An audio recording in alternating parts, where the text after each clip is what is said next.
আপনার মাথায় যতই টেনশন থাকুক না কেন, আপনার মাথা কাজ না করা অবস্থায় যদি কখনো পারেন সিজদার মধ্যে চলে গিয়ে মাথাটা একটু ঠুকাই রাখবেন রবের দরবারে, আপনি নিজেই রিয়েলাইজ করতে পারবেন যত সেকেন্ডের কাটা সামনে যাবে আপনার ব্রেন মস্তিষ্ক তত প্রশান্তি হতে থাকবে। বলেন সুবহানাল্লাহ।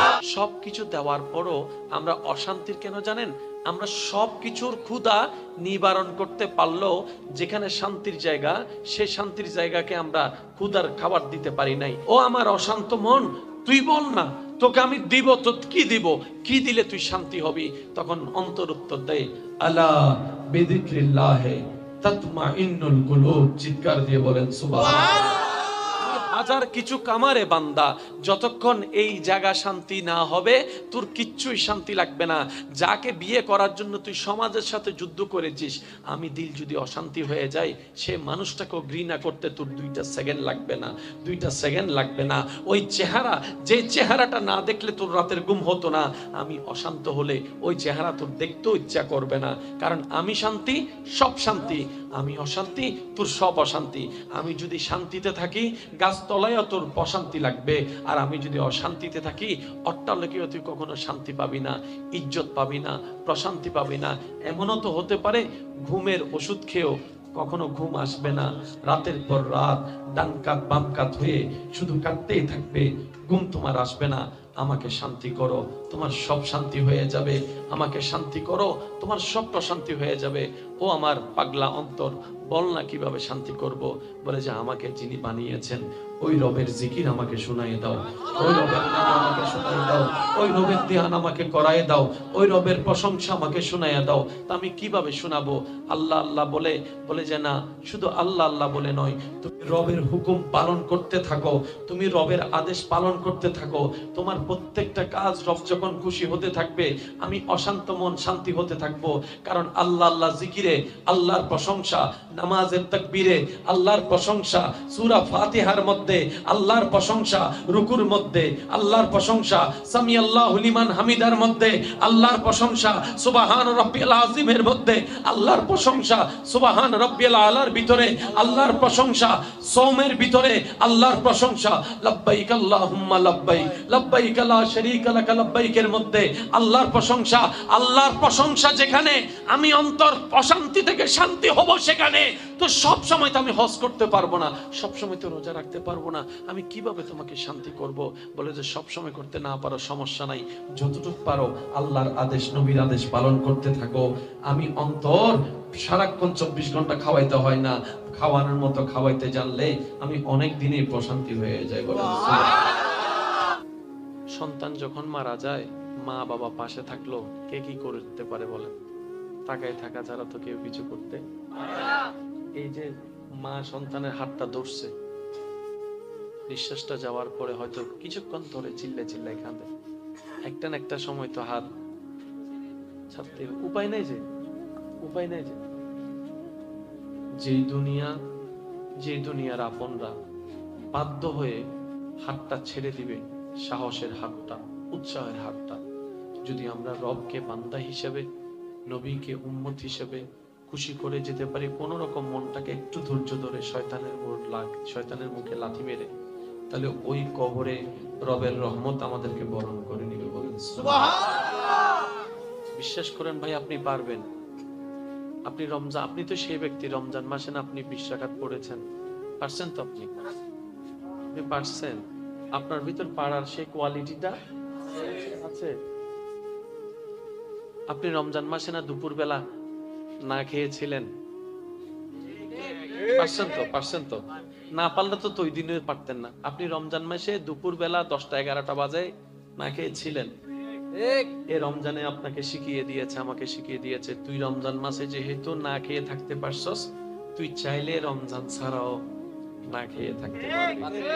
নবী রাহমাতুল লিল আলামিন, কত সুন্দর মেসেজ। ও আমার ইমানদার ভাইয়েরা, নবী রাহমাতুল লিল আলামিন বলছেন, তুমি অন্যের জন্য সেটাই পছন্দ করিও যেটা নিজের জন্য তুমি পছন্দ করো। তুমি অন্যের জন্য সেটাই পছন্দ করো যেটা নিজের জন্য পছন্দ করো। অন্যের জন্য তুমি সেটাই চাও যেটা নিজের জন্য চাও। অন্যকে সেটাই দাও যেটা পেলে তুমি খুশি হবা। অন্যের উপর সেটা চাপাই দিও না যেটা তুমি তোমার নিজের জন্য আশা করো না, পরিবারের জন্য আশা করো না, ছেলে মেয়ের জন্য আশা করো না, অন্যের উপর সেটা চাপাই দিও না, অন্যকে সেই করতে ফেলে দিও না। শুধু একটাই কথাই নবীর হাদিস, অন্যের জন্য সেটাই পছন্দ করো যেটা তোমার নিজের জন্য পছন্দ করো। তোমার যদি পোলাও রস খেতে ভালো লাগে, ঘরের সে কাজের মেয়ের ছেলে নামে পরিচিত যারাকে ডাকো তাদেরকেও সেটা খাওয়াও। বাসি ভাত খাওয়াইও না, ফেলে দেওয়ার ভাত খাওয়াইও না, ফেলে দেওয়ার ভাত খাওয়াইও না। তুমি অন্যের সাথে সেই টোনে সেই লেভেলে কথা বলো, যে লেভেলের কথাটা তুমি শুনতে পারো, যে লেভেলের যে স্টাইলের কথা তোমার শরীরে মনে আঘাত দেয়, ওই লেভেলের কথাটা তুমি অন্যকে বলিও না, অন্যকে বলিও না। আজকে একই কথাই যদি আপনি বিশ্বের সেই সমস্ত যুদ্ধকে রাখেন, এই বোমা ফেলার আগে তাকে জিজ্ঞেস করেন, এই বোমার আঘাতে যদি তোমার ছেলে মারা যায় তুমি কি মেনে নিবা? বলে যে না না, আমার ছেলে কেন মারা যাবে? তাহলে তোমার বোমার আঘাতে তো আরেকজনের ছেলে, আরেকজনের মার কোল খালি হয়ে যাচ্ছে, আরেকজনের বাবার কোল খালি হয়ে যাচ্ছে। একটা হাদিসে যথেষ্ট, শুধু নবীর একটা হাদিসে যথেষ্ট।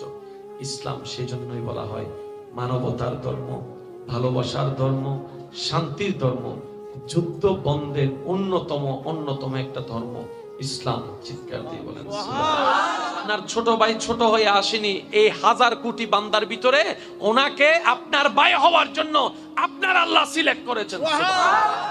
ভাই ভাইয়ের মধ্যে, ভাই বোনের মধ্যে এত যোগ্যতার হিসাব করেন না, কোনো যোগ্যতার দরকার নাই। তুই আমার ফেডের ভাই, বাস।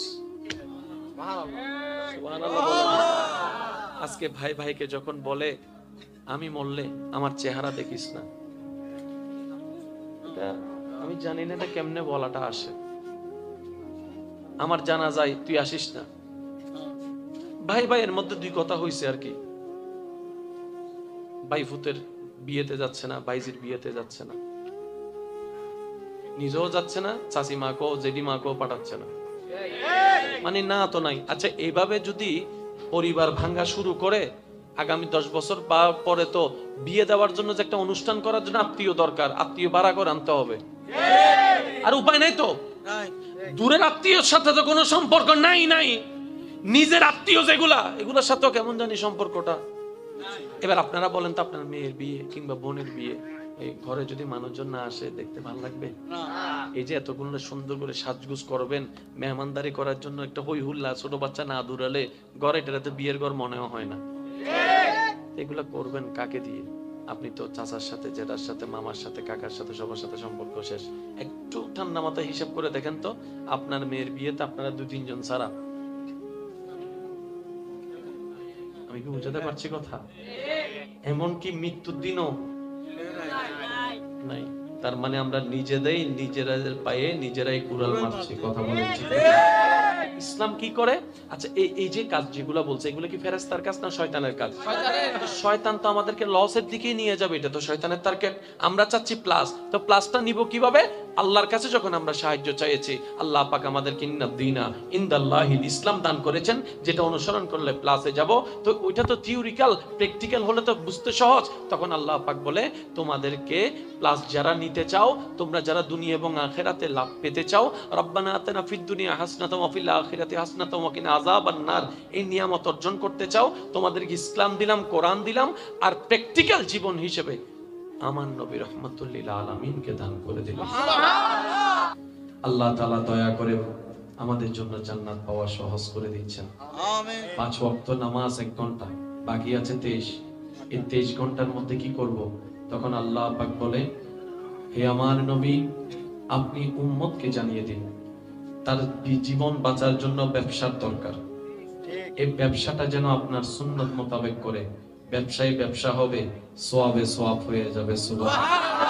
ব্যবসার জন্য একজন আরেকজনের সাথে দেখা করার, যোগাযোগ করার দরকার আছে। এই যোগাযোগটা যেন সুন্নত মোতাবেক সালাম দিয়ে করে, মুসাফা দিয়ে করে, দেখায় দেখা হবে, সওয়াবে সওয়াব হবে, গুনাহ মাফে গুনাহ মাফ হয়ে যাবে। সুবহানাল্লাহ। আপনার উম্মতের সারাদিন পরিশ্রম করে খাবারের দরকার, খাবারটা যেন আপনার সুন্নত মোতাবেক করে বিসমিল্লাহ বলে শুরু করে আলহামদুলিল্লাহ বলে শেষ করে খাওয়াই পেট ভরবে, সওয়াবে সওয়াব হয়ে যাবে। সুবহানাল্লাহ। এভাবে আপনার সুন্নত আমল করতেই থাকবে, জীবনও সহজ হতে থাকবে, সওয়াবে সওয়াব কামাইতে থাকবে। রাত্রে যখন ঘুমাই যাবে তখন তো কিছু করার থাকবে না, আমল করার সুযোগ নাই। আল্লাহ পাক বলে যে না, আপনার উম্মতকে বলবেন রাত্রে ঘুমানোর আগে যেন ওযু করে ঘুমায়, সে সারাটা রাত নিঃশ্বাস নিবে, এই নিঃশ্বাস ও ইবাদতের মধ্যে সওয়াব হয়ে যাবে বলে আল্লাহ তাআলা বলে আপনার উম্মতকে বলবেন নিজে রান্না করবে, অপরকে খাওয়াবে, যতজন খাবে ততজনের খাওয়ার ক্ষুধা নিবারণের সওয়াব যে রান্না করবে আমি তার আমলনামায় দান করে দিব। সুবহানাল্লাহ। একটু জোরে বলেন না সুবহানাল্লাহ। নিবারণের দোয়া দিব, রূহের দোয়া দিব, প্রশান্তির দোয়া দিব, বলেন সুবহানাল্লাহ। সওয়াব সওয়াব সওয়াব হিসেবে যোগ হয়ে যাবে। এক কথায় বান্দা যদি চায় 24টা ঘন্টা সওয়াবের ভিতরে বানাইতে পারে। গুনাহ করা যদি একটু সহজ হয়, আল্লাহ দয়া করে আমাদের জন্য নেকি করা তার চাইতে ডাবল সওয়াবের ব্যবস্থা। সহজ আর সহজ নিতে জানি নাই, ব্যর্থতা আমাদের। এই যে আপনি রাস্তা দিয়ে, ভাইয়া আপনি রাস্তা দিয়ে হেঁটে যাচ্ছেন, আমি সবার মনোযোগ চাচ্ছি, আপনি রাস্তা দিয়ে হেঁটে যাচ্ছেন, আমাদের জান্নাতে যাওয়ার জন্য সওয়াবের দরকার আছে না? আছে। আপনি রাস্তা দিয়ে হেঁটে যাচ্ছেন, ওই সবাই যেরকম হাঁটে হাঁটতে হাঁটতে হঠাৎ করে একটা প্যারাক দেখলেন এভাবে রাস্তার মধ্যে একটু এভাবে দাঁড়ায় আছে, আপনার দেখে মনে হলো আমি তো দেখেছি পাশ কেটে চলে যেতে পারবো। কোন ডায়াবেটিস ওয়ালা যদি পড়ে, জাস্ট 2টা সেকেন্ড, আমি মনোযোগ চাচ্ছি সবার, জাস্ট 2টা সেকেন্ড একটু দাঁড়িয়ে প্যারাকটাকে নিয়ে নিরাপদ জায়গায় রেখে দিলেন। এই যে 2 সেকেন্ডের, এমনও হতে পারে রবের দরবারে কবুল হলে এই 2 সেকেন্ডের ইবাদত আপনাদের জান্নাত পর্যন্ত পৌঁছায় দিবে। তবে শেষ একটা কথা বলি,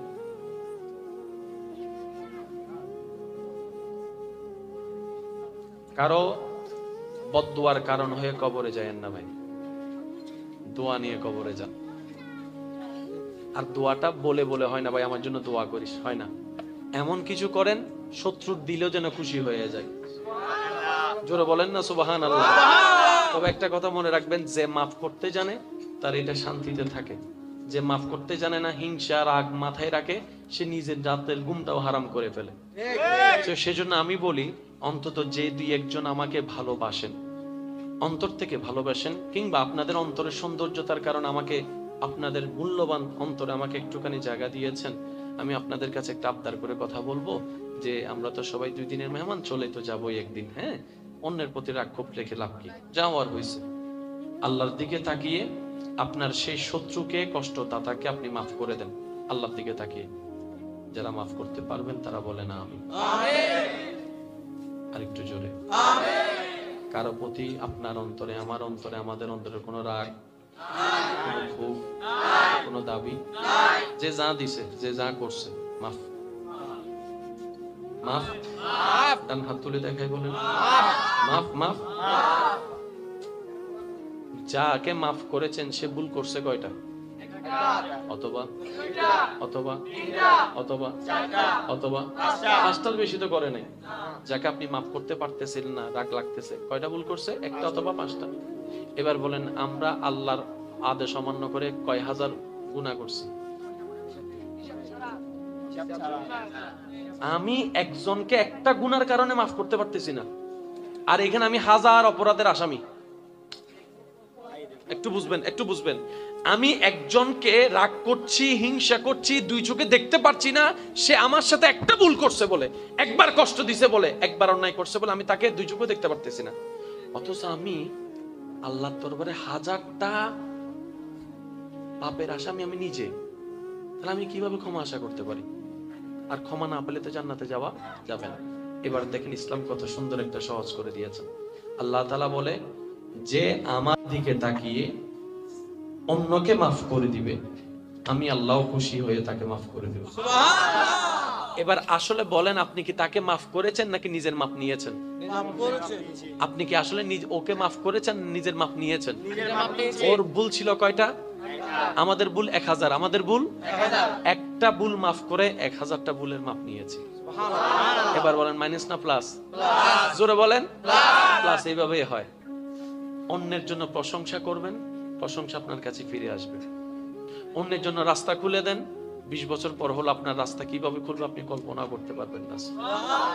অন্যের খাবার ব্যবস্থা করেন, আল্লাহ আপনার রিজিকে বরকত দান করবে।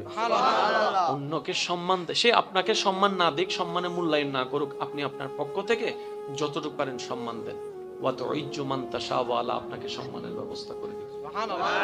এতটুকু শুধু মনে রাখবেন, যে নিজেকে যত ছোট রাখবে আল্লাহ তাকে তত বড় করবে। যদি বড় হতে চান, বড় হওয়ার ফর্মুলা একটাই, আপনার কাজ নিজেকে ছোট রাখা, আপনার আল্লাহ সময় মতো আপনাকে। বাচ্চারা হচ্ছে এরকম টেপ রেকর্ডারের মতো, বাচ্চাদের সামনে এমন কিছু করেন না। স্বামীদেরকে বলবো, বাচ্চাদের সামনে বাচ্চার মাকে বকা দিবেন না, বাচ্চার সামনে স্বামীর সাথে খারাপ ব্যবহার করবে না। কারণ সে যখন দেখবে আমার মাই বাবাকে সম্মান করছে না, তাহলে তো আমার সম্মান করার দরকার। যদি ছেলের অন্তরে এটা বসে যায়, সেই ছেলে কখন আর কন্ট্রোলে থাকবে? সে 4 দিন 10 দিন 20 বছর পরে যখন ইয়াবার ব্যবসায়ীর সাথে যোগ হবে, আপনি না বললো সে।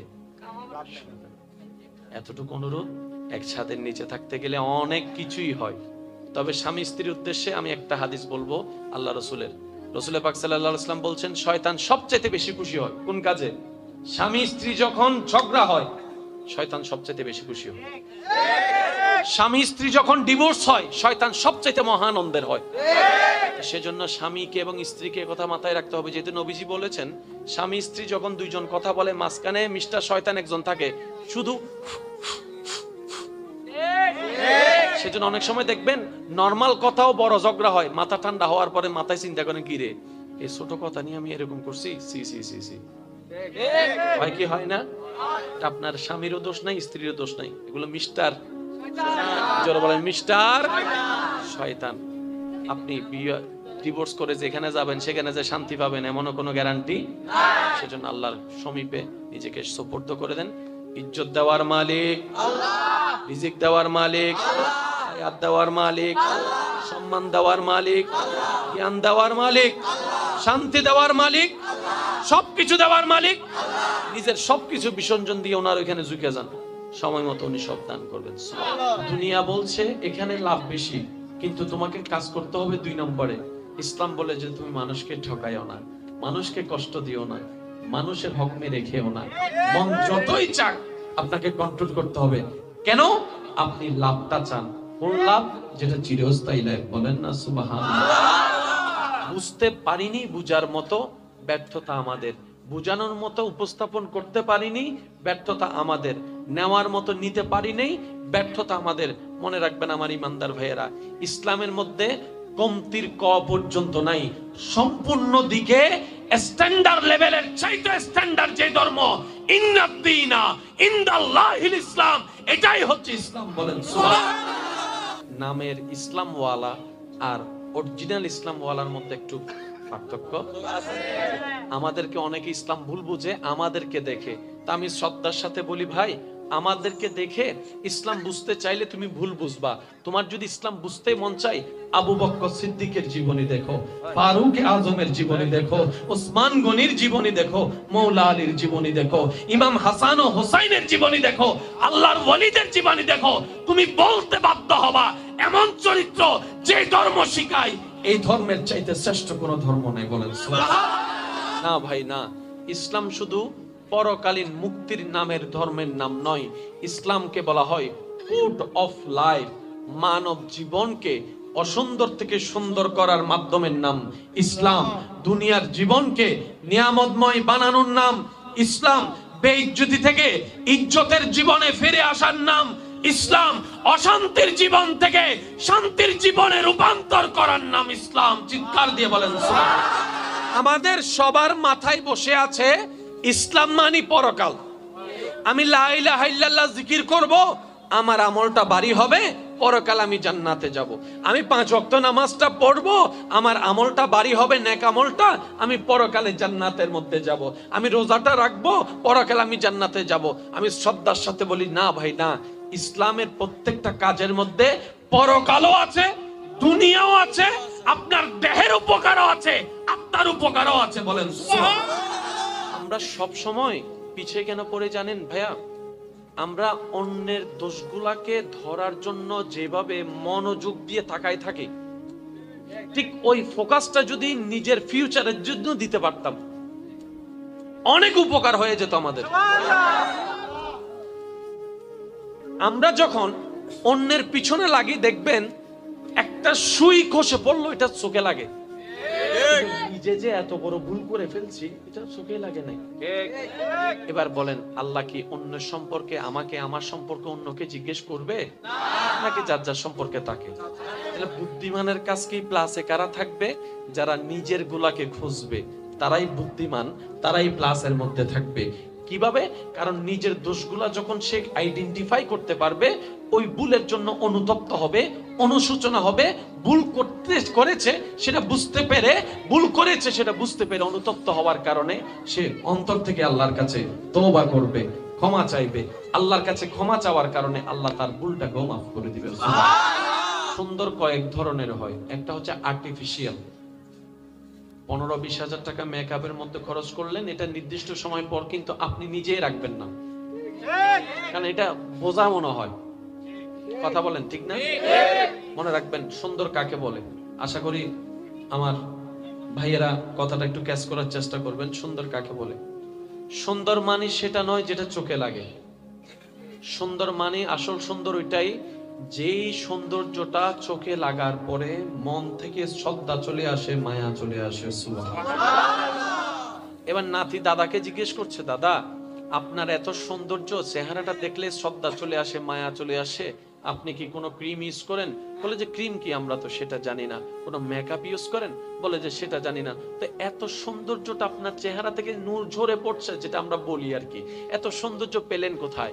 বলে যে বেশি কিছু করি নাই, আমি বুঝ হওয়ার পর থেকে আমি প্রত্যেক দিন ফজরের ওযু করে ফজরের নামাজটা আমি আদায় করা শুরু করেছি।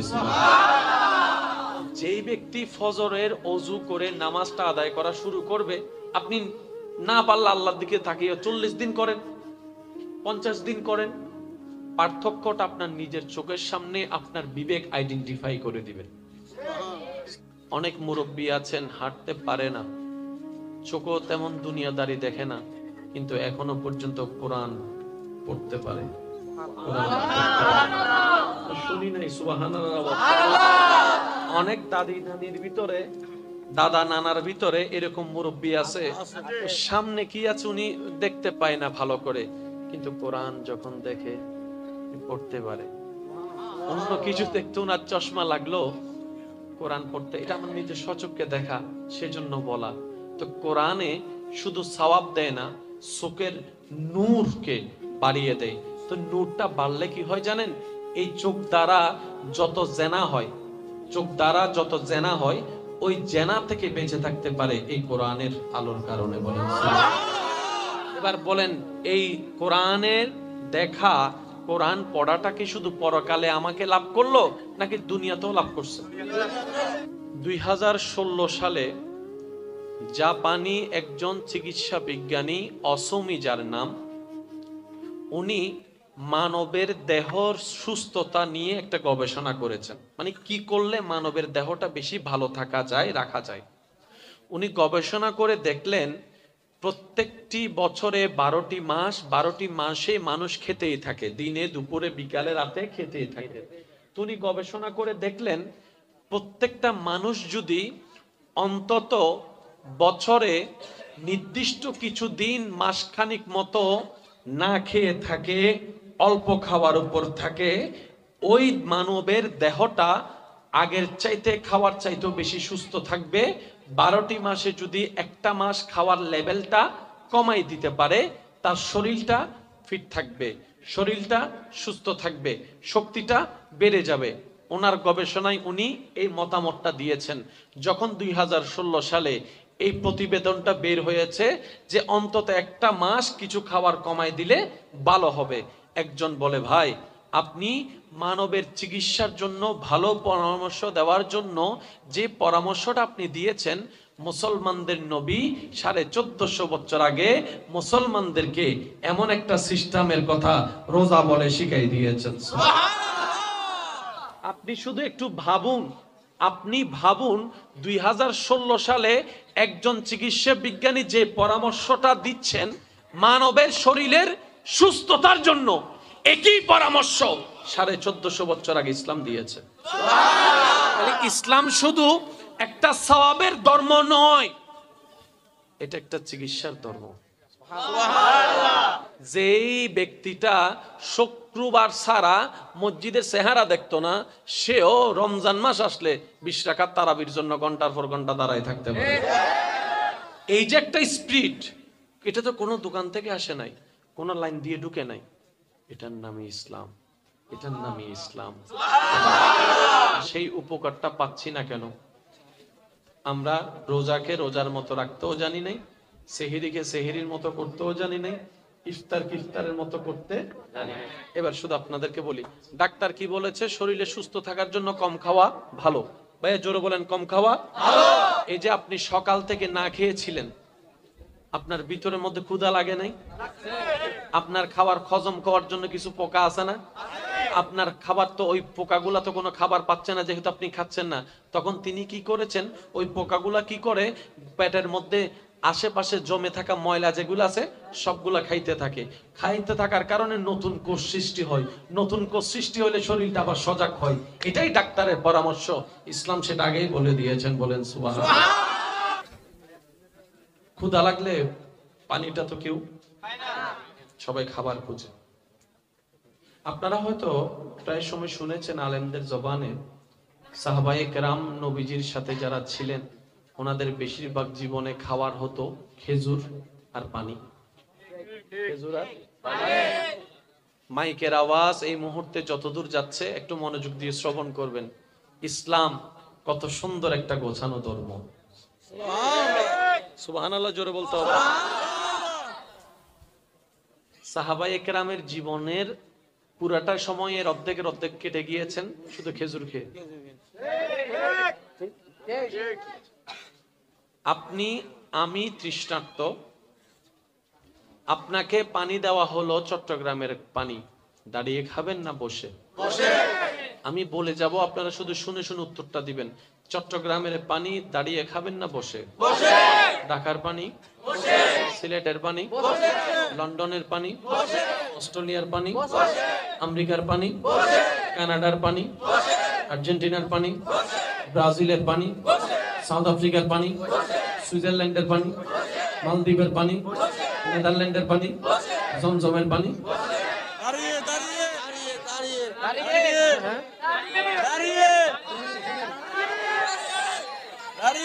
কখনো কি ভাবার চেষ্টা করেছি যে ইসলাম বলে প্রত্যেকটা পানি বসে খেতে, সেই ইসলাম কেন বলল জমজমের পানি দাঁড়িয়ে খেতে? এই নামাজের ভিতর শুধু সওয়াব নাই, চেহারার সৌন্দর্য। জোরে বলেন, চেহারার সৌন্দর্য। আচ্ছা, এই নামাজের ভিতর একটা রুকু আছে না ভাই? একটু জোরে বলেন। এই রুকুর মধ্যে আমরা কি বলি? সুবহান রাব্বিয়াল আযীম, সুবহান রাব্বিয়াল আযীম। এই রুকু করার সময় আমরা কি বাঁকা করি ভাই? জোরে বলেন। আমরা কোমরটাকে বাঁকা করি, আমরা হাঁটুটাকে সোজা করি। বুঝবেন জিনিসটা? আমরা কোমরটাকে বাঁকা করি, হাঁটুটাকে সোজা করি।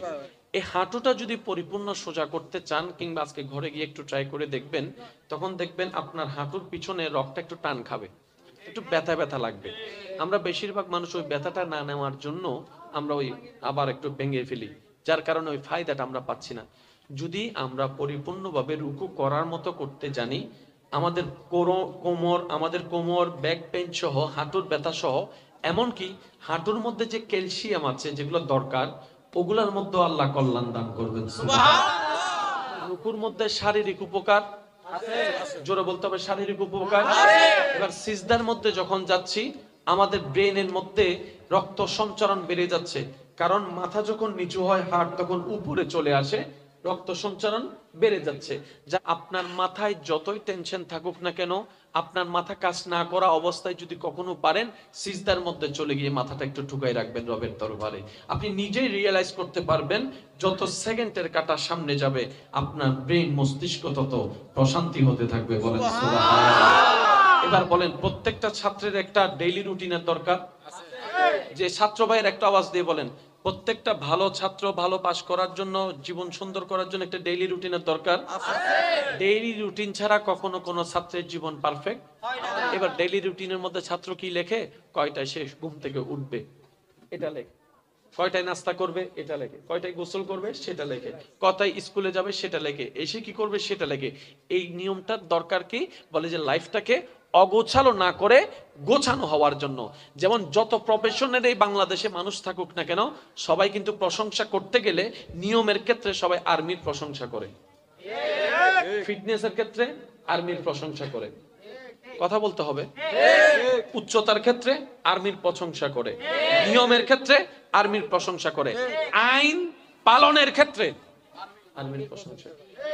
আর্মিও তো আমাদের মতো বাংলাদেশি মানুষ, ওরা এগুলো পাইল থেকে, ওদের শৃঙ্খলাটা ওদেরকে এরকম লাইনে নিয়ে আসছে। মনে রাখবেন, যে কোনো বদ অভ্যাস আপনি চাইলে ছাড়তে পারবেন, এমন কোনো খারাপ অভ্যাস নেই যেটা আপনার আন্ডারে নেই, আপনি চাইলেই পারবেন। তবে আপনাকে প্রথম শর্ত আল্লাহর উপর পরিপূর্ণ ভরসা রাখতে হবে। দ্বিতীয় নম্বর, আপনাকে লেগে থাকতে হবে, এটার আমি বাদ দিবই দিব। দেখবেন আল্লাহ আপনাকে সহযোগিতা করবে। বলেন সুবহানাল্লাহ। সবাই প্রশংসা করে কাদের? আর্মিদের। কাদের? আর্মিদের। কেন? তাদের জীবনটা অগোছালো নয়, গোছানো একটা শৃঙ্খলার জীবন বলে আজকে সবাই তাদেরকে প্রশংসা করছে, পছন্দ করছে তাদের লাইফ স্টাইলটা, সেই জন্য তাদের উপকারিতা ঠিক ওভাবে পায়। তাহলে একটা দেশ চলার জন্য সংবিধান দরকার। ইসলামও একটা দেশ, ইসলাম চলার জন্য তো একটা সংবিধানের দরকার আছে না নাই? এই সংবিধানের নাম হচ্ছে শরীয়ত। দুনিয়া বলছে এখানে লাভ বেশি, কিন্তু তোমাকে কাজ করতে হবে 2 নম্বরে। ইসলাম বলে যে তুমি মানুষকে ঠকাইও না, মানুষকে কষ্ট দিও না, মানুষের হক মেরে খেও না। মন যতই চাক আপনাকে কন্ট্রোল করতে হবে। কেন? আপনি লাভটা চান। কোন লাভ? যেটা চিরস্থায়ী লাভ। বলেন না সুবহানাল্লাহ। ইসলাম বলছে, হে আমার মা বোনেরা, তোমরা পর্দা করো। আপনাকে বলতে হবে, আমাকে করতেই হবে। একজন এসে বলল, আরে তুমি এই ছোট বয়সে পর্দা করছো কেন? ভাইয়া প্লিজ প্লিজ প্লিজ। আমার কোন বোনকে যদি কেউ এসে বলে, আরে তুমি এখন ক্লাস 6, 7, 8 এ পড়ে, 9 এ পড়ে, এত ছোট বয়সে পর্দা করতেছো কেন? তুমি কি হুজুর হয়ে গেলা? আপনি শুধু তাকে একটা প্রশ্ন করবেন, যে হোক, জমিন কার? আল্লাহ। আমাকে পাঠাইছে কে? আল্লাহ। নিঃশ্বাস দিচ্ছে কে? আল্লাহ। খাবার দিচ্ছে কে? আল্লাহ। ঢোক গিলার ক্ষমতা দিচ্ছে কে? আল্লাহ। হাতে ধরার শক্তি দিচ্ছে কে? আল্লাহ। খাবারটা পেটের ভিতরকে হজম করে দিচ্ছে কে? আল্লাহ। রাতের ঘুম দিচ্ছে কে? আল্লাহ। সকালে তুলতেছে কে? আল্লাহ। এবার আপনি আমাকে বলেন, আপনারটা শুনবো না আল্লাহরটা শুনবো? আগে আমাকে এটা না, আপনারা বলছে না। ওই বোন ওনাকে জিজ্ঞেস করবে, আপনিই বলেন, আপনি যে আমাকে বোরকা পর্দা করতে নিষেধ করছেন, আমি কারটা শুনবো? আপনিই বলেন, যে খাওয়াচ্ছে নাকি যে প্লেট এনে দিচ্ছে? জোরে বলেন। কেউ যদি বলে আমার বাড়িতে থেকে তুমি আমার কথা মতো চলতে হবে, আপনি বলবেন আপনার বাড়িটা সেই আল্লাহর জমিনের উপরে যে আল্লাহ আমাকে পর্দার হুকুম দিয়েছে। এবার সত্যি করে একটা কথা বলেন, আজকে নিঃশ্বাসটা বন্ধ হোক, সন্তানের জন্য মা বাবা, মা বাবার জন্য সন্তান, স্বামীর জন্য স্ত্রী, স্ত্রীর জন্য স্বামী, কার কথা শুনে কাকে নারাজ করছি? একটু বুঝতে হবে, একটু বুঝতে হবে। অর্থাৎ পৃথিবীতে আপনি যেটাই নিয়ে চ্যালেঞ্জ করেন না কেন, এখানে প্রতিদ্বন্দ্বী হওয়ার মতো বিষয় থাকবে। কোরআনও চ্যালেঞ্জ করেছেন আল্লাহ। আমি সবার মনোযোগ চাচ্ছি, কোরআনও আল্লাহ চ্যালেঞ্জ করেছেন, ফাতু, নিয়ে আসো। যদি কোরআনকে তোমরা আমি আল্লাহর বাণী মনে না করো, কোরআনকে যদি তোমরা ব্যক্তির কথা মনে করো, তাহলে তো তোমরাও ব্যক্তি, তোমরাও তো পারবা। ঠিক আছে, একটা কোরআনের মতো কোরআন নিয়ে আসো। আজও পর্যন্ত কেউ চ্যালেঞ্জটা গ্রহণ করে নাই। পুরা কোরআন তো 30 পারা। আমরা চ্যালেঞ্জ করি কিন্তু কঠিনের দিকে, বলেন না? প্রথমে 5 লাখ টাকার চ্যালেঞ্জ, তারপর 10 লাখ টাকা, তারপর 20 লাখ টাকা, তারপর 30 লাখ টাকার। আমরা কিন্তু নিচের দিকে আসি না, আমরা চ্যালেঞ্জ করলে উপরের দিকে যাই। এবার আল্লাহর চ্যালেঞ্জটা দেখেন, কিরে বান্দারা 30 পারা পারবি না? আচ্ছা যা, কোরআনের একটা সূরার মতো সূরা নিয়ে আয়। সুবহানাল্লাহ, সুবহানাল্লাহ জোরে বলবেন না? সুবহানাল্লাহ। কোরআনের একটা সূরার মতো সূরা নিয়ে যা, 30 পারা লাগবে না। তোরা যদি বলস কোরআন এটা আমার না, এটা ব্যক্তির কালাম, ঠিক আছে, একটা সূরা তো তোরা পারবি, নিয়ে আয়। আজ পর্যন্ত কেউ চ্যালেঞ্জটা গ্রহণ করেনি। সুবহানাল্লাহ। আচ্ছা সূরা মানে সবচেয়ে ছোট সূরা ইন্নাত হয় না, 3 লাইন একটা সূরা বানাইতে কতক্ষণ? সবাই মিলে বললো তো বানাই, কেউ চ্যালেঞ্জটা নেয় নাই। আরো মজার বিষয় দেখেন, আল্লাহ পাক বলে যে একটা সূরা পারবি না 3 লাইনের সূরা, আচ্ছা যা একটা আয়াত নিয়ে আয়। সুবহানাল্লাহ। আমরা গেলে যাব আয়াত থেকে সূরা, সূরা থেকে পারা। আল্লাহ বলতেছে পারা থেকে সূরা, সূরা থেকে আয়াত। আজ 1450টা বছর অতিবাহিত হয়ে যাচ্ছে, কত গ্রাম শহর হয়েছে, কত রিক্সা অটো রিক্সা হইছে, কত টু স্টক সিএনজি হইছে, জোরে বলতে হবে ভাইয়া। চাঁদের দেশও চলে গেছে, কত কিছু ডেভেলপ হয়েছে, কিন্তু কোরআনের একটা আয়াত নিয়ে চ্যালেঞ্জ করার ক্ষমতা কারো আজ পর্যন্ত হয়নি। তার মানে কোরআনটা শুধু সওয়াবের কিতাব নয়, এটা এমন একটা কিতাব আল্লাহ আমাদেরকে দয়া করে দান করেছেন। ও আমার ইমানদার ভাইয়েরা, নেওয়ার মতো যদি কোরআনকে নিতে জানি, নবীকে যদি ধারণ করার মতো ধারণ করতে জানি, পৃথিবীর বুকে আপনি আমি যে কোনো জায়গায় এই কোরআন নিয়ে, নবীর চরিত্র নিয়ে যদি দাঁড়াই, মাথা এটা নিচু করে আসতে হবে না, যেখানেই যাব বুক ফুলিয়ে কথা বলে মাথা উঁচু করেই আসতে পারবো, চিৎকার দিয়ে বলে। এই কোরআন এটা এমন একটা আজিম কিতাব, কিন্তু ওই যে দুঃখ না বুঝার কারণে, কোরআনের গুরুত্বটা বুঝতে না পারার কারণে আজকে বেশিরভাগ মানুষের ঘরের মধ্যে গিয়ে দেখবেন কোরআনটা থাকের মধ্যে পড়ে আছে, কোরআনের উপর ধুল পড়ে আছে। একটু জোরে বলতে হবে। বেশিরভাগ মানুষের ঘরে গিয়ে দেখবেন কোরআনের উপর ধুল পড়ে আছে। কিও ভাইয়া, কোরআনটার মধ্যে ধুল পড়ে আছে যে, ব্যাপার কি? বলে যে এখনো রমজান মাস আসে নাই তো রেখে দিচ্ছি। বছরে কয়বার? বছরে কয়বার? এবার আওয়াজ দিয়ে বলেন, আল্লাহ কি যা দেওয়ার দিচ্ছে কি দেয় নাই? নিতে জানি নাই আমরা, নিতে জানি নাই। এবার বলেন দোষ কাদের? আমি সবার মুখে শুনতে চাই। আল্লাহ জীবন চলার একটা নিয়ম দিছে কি দেয় নাই? মানতে পারি নাই, দোষ মানতে পারি নাই, দোষ আল্লাহ বিয়ে করার জন্য যেমন বলেছেন, স্বামীরও দায়িত্ব আলাদা করে দিয়েছেন, স্ত্রীরও দায়িত্ব আলাদা করে দিয়েছেন। স্বামীর দায়িত্ব স্বামী শিখিনি, স্ত্রীর দায়িত্ব স্ত্রী শিখিনি। দোষ কাদের? জোরে বলেন দোষ কাদের? সারা পৃথিবী শান্তি হয়ে যাবে শুধু নবীর একটা হাদিস বাস্তবায়ন করতে পারলেই যথেষ্ট। সুবহানাল্লাহ কি বলবেন? আচ্ছা, এই যে কোন একটা সমস্যা হলে মিটিং বসে, মিটিং এর কাজটা কি? যাতে একটা সমাধান হয়। এই যে বিজ্ঞ আমরা ব্যক্তিদেরকে ডাকি, কেন ডাকি? যেন একটা সমাধান হয়। আমরা ঝগড়া চাই না, মারামারি চাই না, মামলা চাই না, অশান্তি চাই না, একটা সমাধান। এক একজনের মাথায় এক এক বুদ্ধি আসে, 100 জন বসলে একটা না একটা বুদ্ধি তো আসবে। এটাই তো সারা বিশ্ব অশান্তি শান্তি হয়ে যাবে শুধু নবীর একটা হাদিস বাস্তবায়ন করতে পারলে যথেষ্ট। একটা হাদিস, সেটা কি? বুঝতে জানি নাই, ব্যর্থতা আমাদের। নিতে জানি নাই, কমতি আমাদের। ইসলামের মধ্যে কোনো কমতি জোরে বলেন না, কোনো কমতি। আচ্ছা দেখেন, ইসলাম বড়দেরকে কি বলেছে, ছোটদেরকে কি করো? একটু জোরে বলেন। বড়দেরকে ইসলাম আদেশ দিচ্ছে, ছোটদেরকে কি করো? শব্দগুলো একটু মার্ক করবেন। বড়দেরকে ইসলাম আদেশ দিচ্ছে, তোমার ছোটদেরকে কি করো? ছোটদেরকে আদেশ দিচ্ছে, তোমার বড়দেরকে সম্মান করো। এখানে শব্দগুলো দেখবেন, বড়কে বলছে ছোটকে স্নেহ করো, ছোটকে বলছেন বড়কে সম্মান করো। এবার একই জায়গায় দেখেন, বয়সে বড়কে, স্বামী না স্ত্রী? বয়সে ছোটকে, বাস নবীর হাদিসটা এখানে ফিট করেন না। বউদের কাজ স্বামীকে সম্মান দেওয়া, স্বামীদের কাজ বউয়ের মাথায় মালতো করে মায়ার হাত বুলিয়ে আগলিয়ে রাখা, মায়া করা, স্নেহ করা। এবার বলেন, মেয়েরা সবচেয়ে খুশি কোনটাতে? মায়াতে, কেয়ারিং এ। জোরে বলেন না। এগুলার ভিতর সম্মান আছে না নাই? সম্মানে খুশি হয়। আর পুরুষ জাতি সবচেয়ে বেশি খুশি হয় কোথায়? যখন সে দেখে তাকে মূল্যায়ন দিচ্ছে, তার হ্যাঁ কে গুরুত্ব দিচ্ছে, তার না কে গুরুত্ব দিচ্ছে। যেই মানুষটা পুরুষের কথার মূল্যায়ন দেয়, সম্মান দেয়, ওই ব্যক্তিটা ওই পুরুষের অন্তরে অটোমেটিক জায়গা করে নিতে পারে। পুরুষটা চাই যেটা, ইসলামও সেটাকে বলে দিয়েছেন। সুবহানাল্লাহ। এবার দুই ভাইয়ের মধ্যে ঝগড়া। কয় ভাইয়ের মধ্যে? দুই ভাই।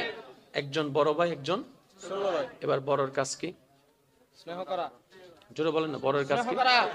বড়র কাজ কি? ছোটর কাজ কি? এবার বড় একটা ছোটকে কথা বলেছে, কিন্তু ছোট সেটাকে শ্রদ্ধা দিয়ে বুঝতে পারে নাই। তখন স্নেহের সেই মেশিনটা ব্যবহার করে, আচ্ছা যা বুঝে নাই, বাদ দে, মাপ দে। বড়দের অনেক কিছু চোখ আর ডাল করে যেতে হয়। বড় মানে বটগাছ। সবাই বলেন বড় মানে কি? সবাই বলেন বড় মানে কি?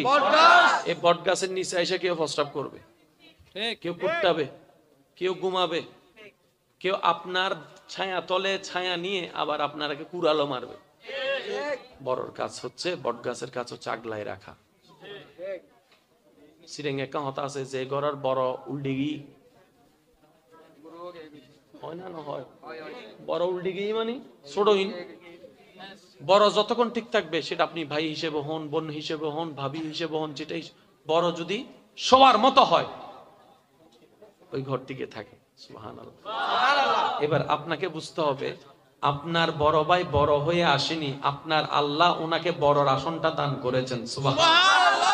আপনার তো যাইবেলা সওয়াবের দরকার আছে না? ভালো যাও, সব ভালো তার আওয়াজ দিয়ে হন, সব জান্নাতে যাওয়ার জন্য সওয়াবের দরকার আছে না নাই? এবার সওয়াব করার জন্য নামাজের দরকার আছে। 24 ঘন্টায় নামাজ তো 5 ওয়াক্ত। আরগুলা কি করব?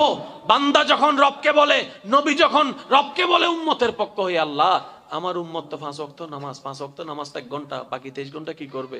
তখন আল্লাহ তাআলা নবীকে বলে, ও নবী, আপনার উম্মত তো স্পেশাল উম্মত, আপনি যেরকম নবীদের ভিতর স্পেশাল, আপনার উম্মত উম্মতদের ভিতরে স্পেশাল। সুবহানাল্লাহ।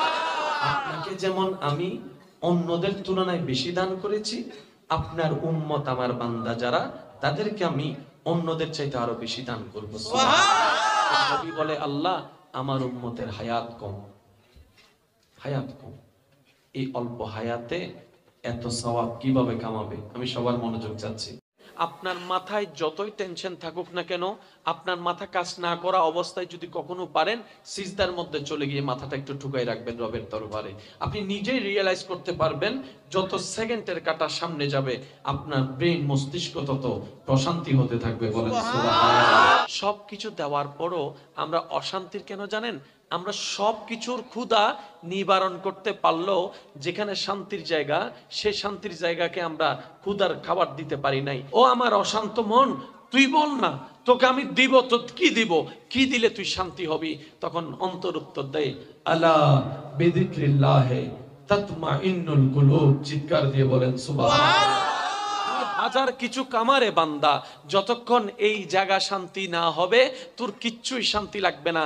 যাকে বিয়ে করার জন্য তুই সমাজের সাথে যুদ্ধ করেছিস, আমি দিল যদি অশান্তি হয়ে যায়, সে মানুষটাকেও ঘৃণা করতে তোর 2টা সেকেন্ড লাগবে না, 2টা সেকেন্ড লাগবে না।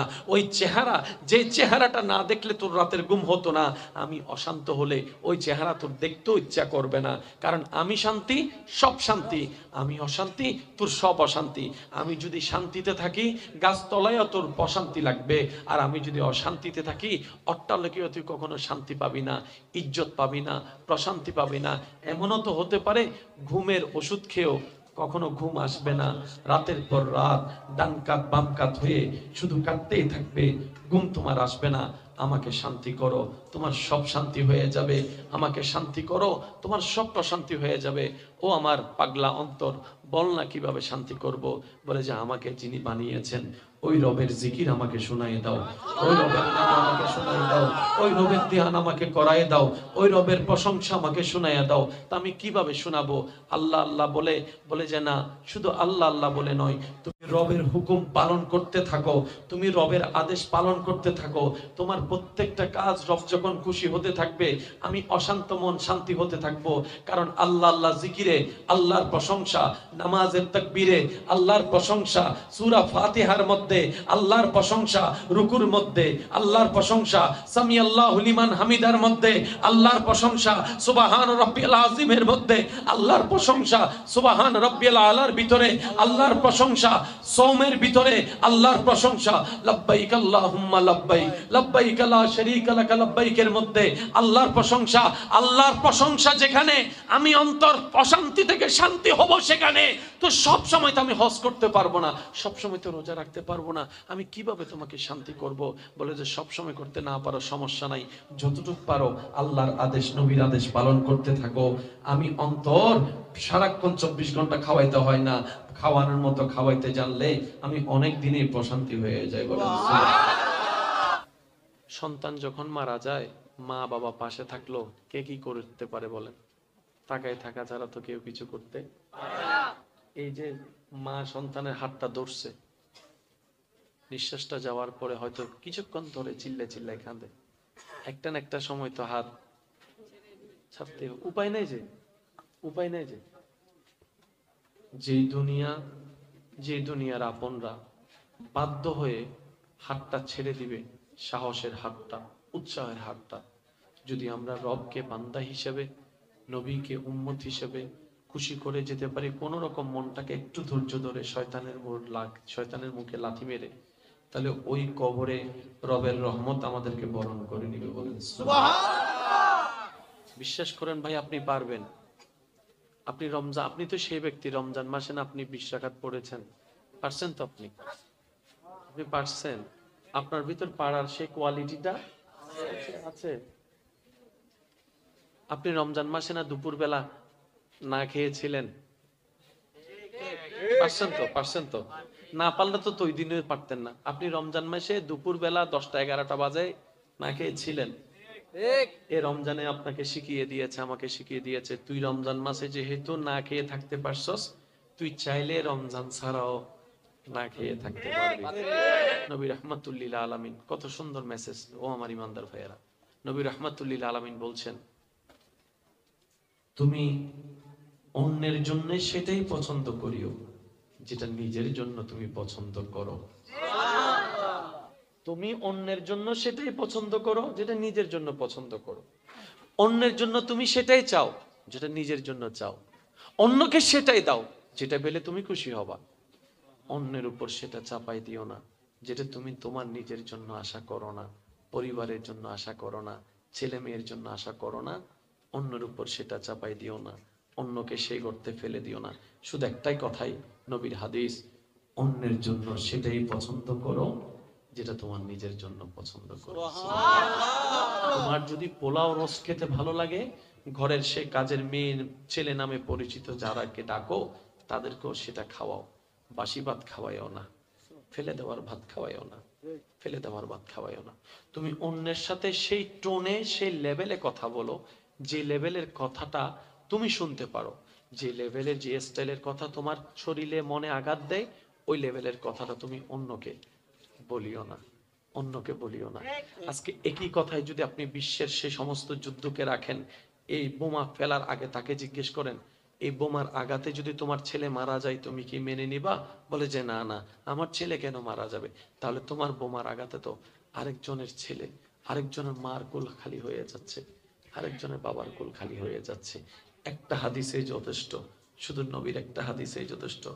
ইসলাম সেজন্যই বলা হয় মানবতার ধর্ম, ভালোবাসার ধর্ম, শান্তির ধর্ম, যুদ্ধ বন্ধের অন্যতম একটা ধর্ম ইসলাম। চিৎকার দিয়ে বলেন আপনার ছোট ভাই ছোট হয়ে আসেনি, এই 1000 কোটি বান্দার ভিতরে ওনাকে আপনার ভাই হওয়ার জন্য আপনার আল্লাহ সিলেক্ট করেছেন। ভাইয়ের মধ্যে, ভাই বোনের মধ্যে এত যোগ্যতার হিসাব করেন না, কোনো যোগ্যতার দরকার নাই। তুই আমার ফেডের ভাই, বাস। আজকে ভাইকে যখন বলে আমি মরলে আমার চেহারা দেখিস না, আমি জানি না এটা কেমনে বলাটা আসে। আমার জানাজায় তুই আসিস না। ভাইয়ের মধ্যে 2 কথা হইছে আর কি, ভাই ফুতের বিয়েতে যাচ্ছে না, ভাইজির বিয়েতে যাচ্ছে না,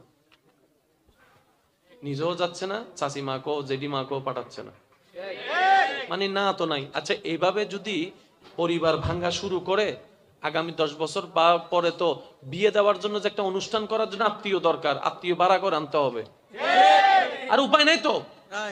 দূরের আত্মীয়র সাথে তো কোনো সম্পর্ক নাই, নিজের আত্মীয় এগুলোর সাথেও কেমন জানি সম্পর্কটা। এবার আপনারা বলেন তো, আপনার মেয়ের বিয়ে কিংবা বোনের বিয়ে এই ঘরে যদি মানুষজন না আসে দেখতে ভালো লাগবে? না। এই যে এতগুলো সুন্দর করে সাজগুজ করবেন মেহমানদারি করার জন্য, একটা হই হুল্লা, ছোট বাচ্চা না দূরালে ঘরে এটাতে বিয়ের ঘর মনেও হয় না। এগুলা করবেন কাকে দিয়ে? আপনি তো চাচার সাথে, জেঠার সাথে, মামার সাথে, কাকার সাথে, সবার সাথে সম্পর্ক শেষ। একটু ঠান্ডা মাথায় হিসাব করে দেখেন তো, আপনার মেয়ের বিয়েতে আপনারা 2-3 জন ছাড়া। আমি কি বুঝাতে পারছি কথা? এমনকি মৃত্যুর দিনও নাই। তার মানে আমরা নিজেরা পায়ে নিজেরাই কুড়াল মারছি। কথা বলেন ঠিক না? ইসলাম কি করে? আচ্ছা, এই যে কাজ যেগুলো বলছে, এগুলো কি ফেরেশতার কাজ না শয়তানের কাজ? শয়তান তো আমাদেরকে লসের দিকেই নিয়ে যাবে, এটা তো শয়তানের টার্গেট। আমরা চাচ্ছি প্লাস, তো প্লাসটা নিব কিভাবে?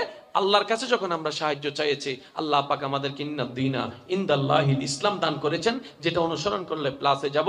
তো ওইটা তো থিওরিক্যাল, প্র্যাকটিক্যাল হলে তো বুঝতে সহজ। তখন আল্লাহ পাক বলে, তোমাদেরকে প্লাস যারা নিতে চাও, তোমরা যারা দুনিয়া এবং আখিরাতে লাভ পেতে চাও, রব্বানা আতিনা ফিদ দুনিয়া হাসানাতাও ওয়া ফিল আখিরাতি হাসানাতাও ওয়া কিনা আযাবান নার, এই নিয়ামত অর্জন করতে চাও, তোমাদেরকে ইসলাম দিলাম, কোরআন দিলাম, আর প্র্যাকটিক্যাল জীবন হিসেবে আমার নবী রাহমাতুল লিল আলামিনকে দান করে দিলাম। আল্লাহ তাআলা দয়া করে আমাদের জন্য জান্নাত পাওয়া সহজ করে দিচ্ছেন। আমিন। 5 ওয়াক্ত নামাজ 1 ঘন্টা, বাকি আছে 23। এই 23 ঘন্টার মধ্যে কি করব? তখন আল্লাহ পাক বলে, হে আমার নবী, আপনি উম্মতকে জানিয়ে দিন তার জীবন বাঁচার জন্য ব্যবসার দরকার। এই ব্যবসাটা যেন আপনার সুন্নত মোতাবেক করে। ব্যবসায় ব্যবসা হবে, সোয়াবে সোয়াব হয়ে যাবে। সুবহানাল্লাহ। ব্যবসার জন্য একজন আরেকজনের সাথে দেখা করার, যোগাযোগ করার দরকার আছে। এই যোগাযোগটা যেন সুন্নত মোতাবেক সালাম দিয়ে করে, মুসাফা দিয়ে করে, দেখায় দেখা হবে, সোয়াবে সোয়াব হবে, গুনাহ মাফে গুনাহ মাফ হয়ে যাবে। সুবহানাল্লাহ। আপনার উম্মতের সারাদিন পরিশ্রম করে খাবারের দরকার, খাবারটা যেন আপনার সুন্নত মোতাবেক করে, বিসমিল্লাহ বলে শুরু করে আলহামদুলিল্লাহ বলে শেষ করে খাওয়াই পেট ভরবে, সোয়াবে সোয়াব হয়ে যাবে। সুবহানাল্লাহ। এভাবে আপনার সুন্নত আমল করতে থাকবে, জীবনও সহজ হতে থাকবে, সোয়াবে সোয়াব কামাইতে থাকবে। রাত্রে যখন ঘুমাই যাবে তখন তো কিছু করার থাকবে না, আমল করার সুযোগ নাই। আল্লাহ পাক বলে যে না, আপনার উম্মতকে বলবেন রাত্রে ঘুমানোর আগে যেন ওযু করে ঘুমায়, সে সারাটা রাত নিঃশ্বাস নিবে, এই নিঃশ্বাস ও ইবাদতের মধ্যে সওয়াব হয়ে যাবে বলে আল্লাহ তাআলা বলে, আপনার উম্মতকে বলবেন নিজে রান্না করবে, অপরকে খাওয়াবে, যতজন খাবে ততজনের খাওয়ার ক্ষুধা নিবারণের সওয়াব যে রান্না করবে আমি তার আমলনামায় দান করে দিব। সুবহানাল্লাহ। একটু জোরে বলেন না সুবহানাল্লাহ। ক্ষুধা নিবারণের দোয়া দিব, রূহের দোয়া দিব, প্রশান্তির দোয়া দিব। বলেন সুবহানাল্লাহ। সওয়াব সওয়াব সওয়াব হিসেবে যোগ হয়ে যাবে। এক কথায় বান্দা যদি চায় 24টা ঘন্টা সওয়াবের ভিতরে বানাইতে পারে। গুনাহ করা যদি একটু সহজ হয়, আল্লাহ দয়া করে আমাদের জন্য নেকি করা তার চাইতে ডাবল সওয়াবের ব্যবস্থা। সহজ আর সহজ নিতে জানি নাই, ব্যর্থতা আমাদের। এই যে আপনি রাস্তা দিয়ে, ভাইয়া আপনি রাস্তা দিয়ে হেঁটে যাচ্ছেন, আমি সবার মনোযোগ চাচ্ছি। আপনি রাস্তা দিয়ে হেঁটে যাচ্ছেন, আমাদের জান্নাতে যাওয়ার জন্য সওয়াবের দরকার আছে না? আছে। আপনি রাস্তা দিয়ে হেঁটে যাচ্ছেন, ওই সবাই যেরকম হাঁটে, হাঁটতে হাঁটতে হঠাৎ করে একটা প্যারাক দেখলেন এভাবে রাস্তার মধ্যে একটু এভাবে দাঁড়ায় আছে। আপনার দেখে মনে হলো আমি তো দেখেছি, পাশ কেটে চলে যেতে পারবো। কোন ডায়াবেটিস ওয়ালা যদি পড়ে, জাস্ট 2টা সেকেন্ড, আমি মনোযোগ চাচ্ছি সবার, জাস্ট 2টা সেকেন্ড একটু দাঁড়িয়ে প্যারাকটাকে নিয়ে নিরাপদ জায়গায় রেখে দিলেন। এই যে 2 সেকেন্ডের, এমনও হতে পারে রবের দরবারে কবুল হলে এই 2 সেকেন্ডের ইবাদত আপনাদের জান্নাত পর্যন্ত পৌঁছায় দিবে। তবে শেষ একটা কথা বলি,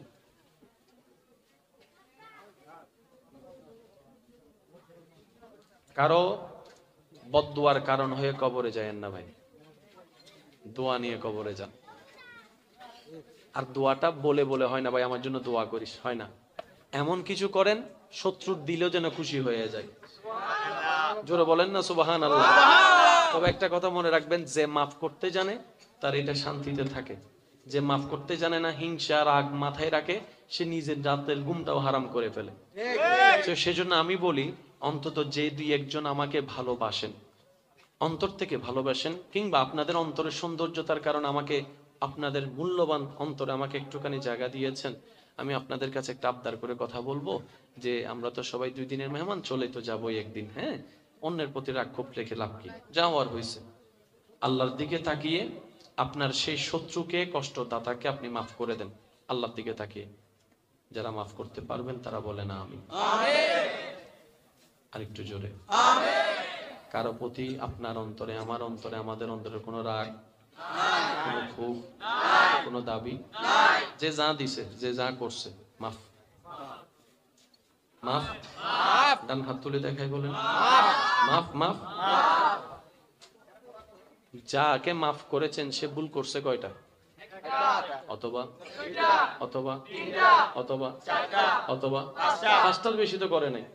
যাকে আপনি মাফ করতে পারতেছিলেন না, রাগ লাগতেছে, কয়টা ভুল করছে? একটা অথবা পাঁচটা। এবার বলেন আমরা আল্লাহর আদেশ অমান্য করে কয় হাজার গুনাহ করছি? আমি একজনকে একটা গুনার কারণে মাফ করতে পারতেছি না, আর এখানে আমি হাজার অপরাধের আসামি। একটু বুঝবেন, একটু বুঝবেন। আমি একজনকে রাগ করছি, হিংসা করছি, দুই চোখে দেখতে পারছি না, সে আমার সাথে একটা ভুল করছে বলে, একবার কষ্ট দিছে বলে, একবার অন্যায় করছে বলে আমি তাকে দুই চোখে দেখতে পারতেছি না। অথচ আমি আল্লাহর দরবারে হাজারটা পাপের আসামি আমি নিজে। তাহলে আমি কিভাবে ক্ষমা আশা করতে পারি? আর ক্ষমা না পেলে তো জান্নাতে যাওয়া যাবে না। এবার দেখেন ইসলাম কত সুন্দর একটা সহজ করে দিয়েছেন। আল্লাহ তাআলা বলে যে আমার দিকে তাকিয়ে অন্যকে মাফ করে দিবে, আমি আল্লাহ খুশি হয়ে তাকে মাফ করে দেব। এবার আসলে বলেন, আপনি কি তাকে মাফ করেছেন নাকি নিজের মাফ নিয়েছেন? আপনি কি আসলে ওকে মাফ করেছেন, নিজের মাফ নিয়েছেন? ওর ভুল ছিল কয়টা? আমাদের ভুল 1000। আমাদের ভুল একটা ভুল মাফ করে 1000টা ভুলের মাপ নিয়েছি। এবার বলেন মাইনাস না প্লাস? জোরে বলেন প্লাস। এইভাবেই হয়। অন্যের জন্য প্রশংসা করবেন, প্রশংসা আপনার কাছে ফিরে আসবে। অন্যের জন্য রাস্তা খুলে দেন, 20 বছর পর হলো আপনার রাস্তা কিভাবে খুলবে আপনি কল্পনা করতে পারবেন না। অন্যের খাওয়ার ব্যবস্থা করেন, আল্লাহ আপনার রিজিকে বরকত দান করবে। অন্যকে সম্মান, সে আপনাকে সম্মান না দিক, সম্মানে মূল্যায়ন না করুক, আপনি আপনার পক্ষ থেকে যতটুকু পারেন সম্মান দেন। আপনাকে সম্মানের ব্যবস্থা করে দিবে। এতটুকু শুধু মনে রাখবেন, যে নিজেকে যত ছোট রাখবে আল্লাহ তাকে তত বড় করবে। যদি বড় হতে চান, বড় হওয়ার ফর্মুলা একটাই, আপনার কাজ নিজেকে ছোট রাখা, আপনার আল্লাহ সময় মতো আপনাকে। তো বাচ্চারা হচ্ছে এরকম ট্যাপ রেকর্ডারের মতো, বাচ্চাদের সামনে এমন কিছু করেন না। স্বামীদেরকে বলবো, বাচ্চাদের সামনে বাচ্চার মাকে বকা দিবেন না, বাচ্চার সামনে স্বামীর সাথে খারাপ ব্যবহার করবে না। কারণ সে যখন দেখবে আমার মাই বাবাকে সম্মান করছে না, তাহলে তো আমার সম্মান করার দরকার। যদি ছেলের অন্তরে এটা বসে যায়, সে ছেলে কখনো আর কন্ট্রোলে থাকবে সে 4 দিন 10 দিন 20 বছর পরে যখন ইয়াবার ব্যবসায়ীর সাথে যোগ হবে, আপনি না বললেও সে। এতটুকু অনুরোধ, এক ছাদের নিচে থাকতে গেলে অনেক কিছুই হয়। তবে স্বামী স্ত্রীর উদ্দেশ্যে আমি একটা হাদিস বলবো আল্লাহ রসুল পাক সাল্লাল্লাহু আলাইহি ওয়াসাল্লাম বলছেন, শয়তান সবচেয়ে বেশি খুশি হয় কোন কাজে? স্বামী স্ত্রী যখন ঝগড়া হয়, শয়তান সবচেয়ে বেশি খুশি হয়। স্বামী স্ত্রী যখন ডিভোর্স হয়, শয়তান সবচেয়ে মহানন্দের হয়। সেজন্য স্বামীকে এবং স্ত্রীকে কথা মাথায় রাখতে হবে। যেহেতু নবীজি বলেছেন, স্বামী স্ত্রী যখন দুইজন কথা বলে, মাঝখানে মিস্টার শয়তান একজন থাকে, শুধু। সেজন্য অনেক সময় দেখবেন নরমাল কথাও বড় ঝগড়া হয়, মাথা ঠান্ডা হওয়ার পরে মাথায় চিন্তা করেন, কি রে এই ছোট কথা নিয়ে আমি এরকম করছি, সি সি সি সি। হয় কি হয় না? আপনার স্বামীরও দোষ নাই, স্ত্রীরও দোষ নাই, এগুলো মিস্টার, যারা বলেন মিস্টার শয়তান।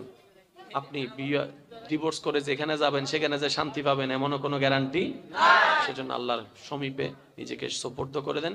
ইজ্জত দেওয়ার মালিক আল্লাহ, রিজিক দেওয়ার মালিক আল্লাহ, হায়াত দেওয়ার মালিক আল্লাহ, সম্মান দেওয়ার মালিক আল্লাহ, জ্ঞান দেওয়ার মালিক আল্লাহ, শান্তি দেওয়ার মালিক আল্লাহ, সবকিছু দেওয়ার মালিক আল্লাহ। নিজের সবকিছু বিসর্জন দিয়ে ওনার ওইখানে ঝুঁকে যান, সময় মতো উনি সব দান করবেন। দুনিয়া বলছে এখানে লাভ বেশি, কিন্তু তোমাকে কাজ করতে হবে 2 নম্বরে। ইসলাম বলে যে তুমি মানুষকে ঠকাইও না, মানুষকে কষ্ট দিও না, মানুষের হক মেরে খেও না। মন যতই চাক আপনাকে কন্ট্রোল করতে হবে। কেন? আপনি লাভটা চান। কোন লাভ? যেটা চিরস্থায়ী লাভ। বলেন না সুবহানাল্লাহ। বুঝতে পারিনি বুঝার মতো ব্যর্থতা আমাদের, বুঝানোর মতো উপস্থাপন করতে পারিনি, ব্যর্থতা আমাদের, নেওয়ার মতো নিতে পারিনি, ব্যর্থতা আমাদের। মনে রাখবেন আমার ইমানদার ভাইয়েরা, ইসলামের মধ্যে কমতির ক পর্যন্ত নাই, সম্পূর্ণ দিকে স্ট্যান্ডার্ড লেভেলের চাইতে স্ট্যান্ডার্ড যে ধর্ম, ইন্নাদ্দীনা ইনদাল্লাহিল ইসলাম, এটাই হচ্ছে ইসলাম। বলেন সুবহানাল্লাহ। নামের ইসলামওয়ালা আর অরিজিনাল ইসলামওয়ালার মধ্যে একটু পার্থক্য। আমাদেরকে অনেকে ইসলাম ভুল বুঝে আমাদেরকে দেখে, তা আমি শ্রদ্ধার সাথে বলি ভাই, আমাদেরকে দেখে ইসলাম বুঝতে চাইলে তুমি ভুল বুঝবা। তোমার যদি ইসলাম বুঝতে মন চাই, আবু বকর সিদ্দিকের জীবনী দেখো, ফারুক আজমের জীবনী দেখো, ওসমান গনির জীবনী দেখো, মৌলা আলীর জীবনী দেখো, ইমাম হাসান ও হোসাইনের জীবনী দেখো, আল্লাহর ওয়ালিদের জীবনী দেখো, তুমি বলতে বাধ্য হবা এমন চরিত্র যে ধর্ম শিখায় এই ধর্মের চাইতে শ্রেষ্ঠ কোনো ধর্ম নেই। বলেন সুবহানাল্লাহ। না ভাই না, ইসলাম শুধু পরকালীন মুক্তির নামের ধর্মের নাম নয়, ইসলামকে বলা হয় কোড অফ লাইফ, মানব জীবনকে অসুন্দর থেকে সুন্দর করার মাধ্যমের নাম ইসলাম, দুনিয়ার জীবনকে নিয়ামতময় বানানোর নাম ইসলাম, বেইজ্জতি থেকে ইজ্জতের জীবনে ফিরে আসার নাম ইসলাম, অশান্তির জীবন থেকে শান্তির জীবনে রূপান্তর করার নাম ইসলাম। চিৎকার দিয়ে বলেন সুবহানাল্লাহ। আমাদের সবার মাথায় বসে আছে ইসলাম মানি পরকাল। আমি লা ইলাহা ইল্লাল্লাহ জিকির করব, আমার আমলটা ভারী হবে, পরকাল আমি জান্নাতে যাব। আমি 5 ওয়াক্ত নামাজটা পড়বো, আমার আমলটা ভারী হবে, নেক আমলটা, আমি পরকালে জান্নাতের মধ্যে যাব। আমি রোজাটা রাখবো, পরকালে আমি জান্নাতে যাব। আমি শ্রদ্ধার সাথে বলি না ভাই না, ইসলামের প্রত্যেকটা কাজের মধ্যে পরকালও আছে, দুনিয়াও আছে, আপনার দেহের উপকারও আছে, আত্মার উপকারও আছে। বলেন সুবহানাল্লাহ। আমরা সব সময় পিছিয়ে কেন পড়ে জানেন ভাইয়া? আমরা অন্যের দোষগুলাকে ধরার জন্য যেভাবে মনোযোগ দিয়ে তাকায় থাকি, ঠিক ওই ফোকাসটা যদি নিজের ফিউচারের জন্য দিতে পারতাম, অনেক উপকার হয়ে যেত আমাদের। আমরা যখন অন্যের পিছনে লাগি, দেখবেন একটা সুই খসে পড়লো, এটা চোখে লাগে, নিজে যে এত বড় ভুল করে ফেলছি এটা চোখে লাগে নাই। এবার বলেন, আল্লাহ কি অন্য সম্পর্কে আমাকে, আমার সম্পর্কে অন্যকে জিজ্ঞেস করবে নাকি যার যার সম্পর্কে তাকে? তাহলে বুদ্ধিমানের কাজ কি? প্লাসে কারা থাকবে? যারা নিজের গুলাকে খুঁজবে, তারাই বুদ্ধিমান, তারাই প্লাসের মধ্যে থাকবে। কিভাবে? কারণ নিজের দোষগুলা যখন সে আইডেন্টিফাই করতে পারবে, ওই ভুলের জন্য অনুতপ্ত হবে, অনুশোচনা হবে, ভুল করেছে সেটা বুঝতে পেরে, ভুল করেছে সেটা বুঝতে পেরে অনুতপ্ত হওয়ার কারণে সে অন্তর থেকে আল্লাহর কাছে তওবা করবে, ক্ষমা চাইবে। আল্লাহর কাছে ক্ষমা চাওয়ার কারণে আল্লাহ তার ভুলটাকেও মাফ করে দিবেন। সুন্দর কয়েক ধরনের হয়। একটা হচ্ছে আর্টিফিশিয়াল, 15-20 হাজার টাকা মেকআপের মধ্যে খরচ করলেন, এটা নির্দিষ্ট সময় পর কিন্তু আপনি নিজেই রাখবেন না, কারণ এটা বোঝা মনে হয়। কথা বলেন ঠিক না? মনে রাখবেন সুন্দর কাকে বলে। আশা করি আমার ভাইয়েরা কথাটা একটু ক্যাচ করার চেষ্টা করবেন। সুন্দর কাকে বলে? সুন্দর মানে সেটা নয় যেটা চোখে লাগে। সুন্দর মানে, আসল সুন্দর ওইটাই যেই সৌন্দর্যটা চোখে লাগার পরে মন থেকে শ্রদ্ধা চলে আসে, মায়া চলে আসে। সুবহানাল্লাহ। এবার নাতি দাদাকে জিজ্ঞেস করছে, দাদা আপনার এত সৌন্দর্য, চেহারাটা দেখলে শ্রদ্ধা চলে আসে, মায়া চলে আসে, আপনি কি কোনো ক্রিম ইউজ করেন? বলে যে ক্রিম কি, আমরা তো সেটা জানি না। কোনো মেকআপ ইউজ করেন? বলে যে সেটা জানি না। তো এত সৌন্দর্যটা আপনার চেহারা থেকে নূর ঝরে পড়ছে, যেটা আমরা বলি আর কি, এত সৌন্দর্য পেলেন কোথায়? বলে যে বেশি কিছু করি নাই, আমি বুঝ হওয়ার পর থেকে আমি প্রত্যেক দিন ফজরের ওযু করে ফজরের নামাজটা আমি আদায় করা শুরু করেছি। যেই ব্যক্তি ফজরের ওযু করে নামাজটা আদায় করা শুরু করবে, আপনি না পারলে আল্লাহর দিকে তাকিয়ে 40 দিন করেন, 50 দিন করেন, পার্থক্যটা আপনার নিজের চোখের সামনে আপনার বিবেক আইডেন্টিফাই করে দিবেন। অনেক মুরব্বী আছেন হাঁটতে পারে না, চোখও তেমন দুনিয়াদারি দেখে না, কিন্তু এখনো পর্যন্ত কোরআন পড়তে পারে। শুনি নাই সুবহানাল্লাহ। অনেক দাদি নানির ভিতরে, দাদা নানার ভিতরে এরকম মুরব্বী আছে, সামনে কি আছে উনি দেখতে পায় না ভালো করে, কিন্তু কোরআন যখন দেখে পড়তে পারে। অন্য কিছু দেখতে ওনার চশমা লাগলো, কোরআন পড়তে, এটা আমার নিজের সচক্ষে দেখা, সেজন্য বলা। তো কোরআনে শুধু সওয়াব দেয় না, চোখের নূরকে বাড়িয়ে দেয়। তো নূরটা বাড়লে কি হয় জানেন? এই চোখ দ্বারা যত জেনা হয়, চোখ দ্বারা যত জেনা হয়, ওই জেনা থেকে বেঁচে থাকতে পারে এই কোরআনের আলোর কারণে। বলেন এবার বলেন, এই কোরআনের দেখা, কোরআন পড়াটা কি শুধু পরকালে আমাকে লাভ করলো নাকি দুনিয়াতেও লাভ করছে? 2016 সালে জাপানি একজন চিকিৎসা বিজ্ঞানী অসমি, যার নাম, উনি মানবের দেহর সুস্থতা নিয়ে একটা গবেষণা করেছেন। মানে কি করলে মানবের দেহটা বেশি ভালো থাকা যায়, রাখা যায়। উনি গবেষণা করে দেখলেন প্রত্যেকটি বছরে 12টি মাস, 12টি মাসে মানুষ খেতেই থাকে, দিনে দুপুরে বিকালে রাতে খেতেই থাকে। তো উনি গবেষণা করে দেখলেন প্রত্যেকটা মানুষ যদি অন্তত বছরে নির্দিষ্ট কিছু দিন, মাসখানিক মতো না খেয়ে থাকে, অল্প খাওয়ার উপর থাকে, ওই মানবের দেহটা আগের চাইতে, খাওয়ার চাইতেও বেশি সুস্থ থাকবে। 12টি মাসে যদি একটা মাস খাওয়ার লেভেলটা কমাই দিতে পারে, তার শরীরটা ফিট থাকবে, শরীরটা সুস্থ থাকবে, শক্তিটা বেড়ে যাবে। ওনার গবেষণায় উনি এই মতামতটা দিয়েছেন। যখন 2016 সালে এই প্রতিবেদনটা বের হয়েছে যে অন্তত একটা মাস কিছু খাবার কমাই দিলে ভালো হবে, একজন বলে, ভাই আপনি মানবের চিকিৎসার জন্য ভালো পরামর্শ দেওয়ার জন্য যে পরামর্শটা আপনি দিয়েছেন, মুসলমানদের নবী 1450 বছর আগে মুসলমানদেরকে এমন একটা সিস্টেমের কথা রোজা বলে শিখাই দিয়েছেন। আপনি শুধু একটু ভাবুন, আপনি ভাবুন 2016 সালে একজন চিকিৎসা বিজ্ঞানী যে পরামর্শটা দিচ্ছেন মানবের শরীরের সুস্থতার জন্য, একই পরামর্শ 1450 বছর আগে ইসলাম দিয়েছে। ইসলাম শুধু একটা সওয়াবের ধর্ম নয়, এটা একটা চিকিৎসার ধর্ম। যেই ব্যক্তিটা শুক্রবার ছাড়া মসজিদের চেহারা দেখতো না, সেও রমজান মাস আসলে 20 রাকাত তারাবির জন্য ঘন্টার পর ঘন্টা দাঁড়ায় থাকতে পারে। এই যে একটা স্পিরিট, এটা তো কোনো দোকান থেকে আসে নাই, কোনো লাইন দিয়ে ঢুকে নাই, এটার নামই ইসলাম, এটার নামই ইসলাম। সেই উপকারটা পাচ্ছি না কেন? আমরা রোজাকে রোজার মতো রাখতেও জানি নাই, সেহরিকে সেহরির মতো করতেও জানি নাই, ইফতারের মতো করতে জানি নাই। এবার শুধু আপনাদেরকে বলি, ডাক্তার কি বলেছে? শরীরে সুস্থ থাকার জন্য কম খাওয়া ভালো। ভাইয়া জোরে বলেন, কম খাওয়া ভালো। এই যে আপনি সকাল থেকে না খেয়েছিলেন, আপনার ভিতরের মধ্যে ক্ষুধা লাগে নাই? আপনার খাবার হজম করার জন্য কিছু পোকা আছে না? আপনার খাবার তো, ওই পোকাগুলা তো কোনো খাবার পাচ্ছে না, যেহেতু আপনি খাচ্ছেন না। তখন তিনি কি করেছেন? ওই পোকাগুলা কি করে পেটের মধ্যে আশেপাশে জমে থাকা ময়লা যেগুলো আছে সবগুলা খাইতে থাকে। খাইতে থাকার কারণে নতুন কোষ সৃষ্টি হয়, নতুন কোষ সৃষ্টি হলে শরীরটা আবার সজাগ হয়। এটাই ডাক্তারের পরামর্শ, ইসলাম সেটা আগেই বলে দিয়েছেন। বলেন সুবহানাল্লাহ।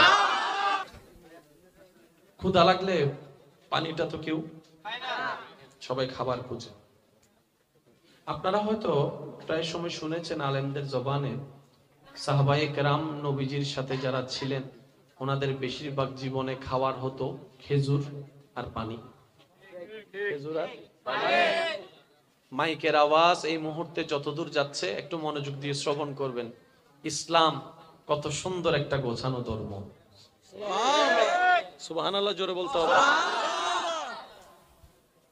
সাহাবায়ে কেরামের জীবনের পুরাটা সময়ের অর্ধেক কেটে গিয়েছেন শুধু খেজুর খেয়ে।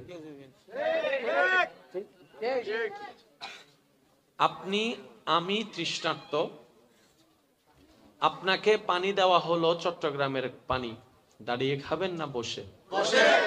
আমি বলে যাব, আপনারা শুধু শুনে শুনে উত্তরটা দিবেন। চট্টগ্রামের পানি দাঁড়িয়ে খাবেন না বসে? ঢাকার পানি, সিলেটের পানি, লন্ডনের পানি, অস্ট্রেলিয়ার পানি, আমেরিকার পানি, কানাডার পানি, আর্জেন্টিনার পানি, ব্রাজিলের পানি, সাউথ আফ্রিকার পানি, সুইজারল্যান্ডের পানি, মালদ্বীপের পানি, নেদারল্যান্ডের পানি, জমজমের পানি।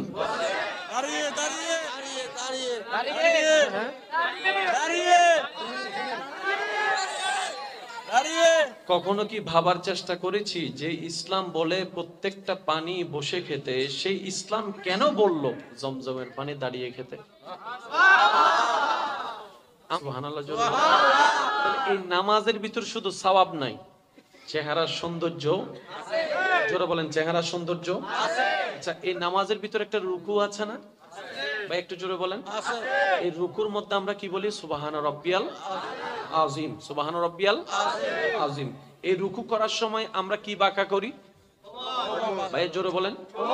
আমরা কোমরটাকে বাঁকা করি, আমরা হাঁটুটাকে সোজা করি। বুঝবেন জিনিসটা? আমরা কোমরটাকে বাঁকা করি, হাঁটুটাকে সোজা করি।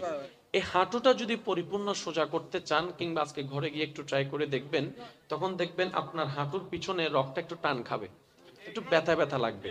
আমরা বেশিরভাগ মানুষ ওই ব্যথাটা না নেওয়ার জন্য আমরা ওই আবার একটু ভেঙে ফেলি, যার কারণে ওই ফায়দাটা আমরা পাচ্ছি না। যদি আমরা পরিপূর্ণভাবে রুকু করার মতো করতে জানি, আমাদের কোমর ব্যাক পেইন সহ, হাঁটুর ব্যথা সহ, এমনকি হাঁটুর মধ্যে যে ক্যালসিয়াম আছে যেগুলো দরকার, ওগুলোর মধ্যে আল্লাহ কল্যাণ দান করবেন। সুবহানাল্লাহ। রুকুর মধ্যে শারীরিক উপকার আছে, জোরে বলতে হবে শারীরিক উপকার।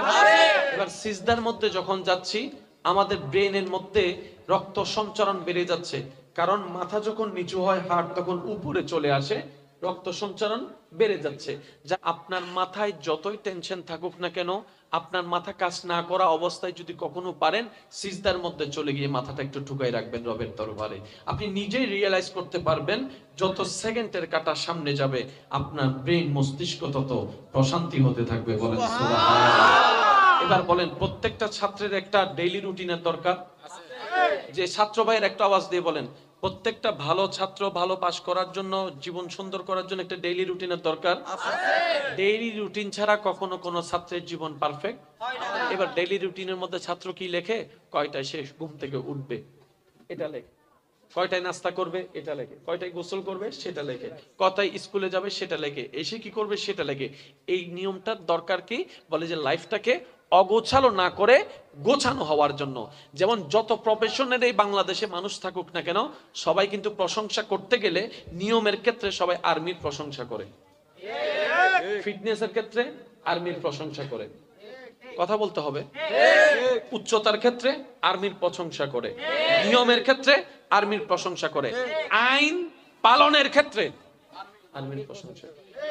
আর্মিও তো আমাদের মতো বাংলাদেশি মানুষ, ওরা এগুলো পাইল থেকে, ওদের শৃঙ্খলাটা ওদেরকে এরকম লাইনে নিয়ে আসছে। মনে রাখবেন, যে কোনো বদ অভ্যাস আপনি চাইলে ছাড়তে পারবেন। এমন কোনো খারাপ অভ্যাস নেই যেটা আপনার আন্ডারে নেই, আপনি চাইলেই পারবেন। তবে আপনাকে প্রথম শর্ত, আল্লাহর উপর পরিপূর্ণ ভরসা রাখতে হবে। দ্বিতীয় নম্বর, আপনাকে লেগে থাকতে হবে, এটার আমি বাদ দিবই দিব। দেখবেন আল্লাহ আপনাকে সহযোগিতা করবে। বলেন সুবহানাল্লাহ। সবাই প্রশংসা করে কাদের? আর্মিদের। কাদের? আর্মিদের। কেন?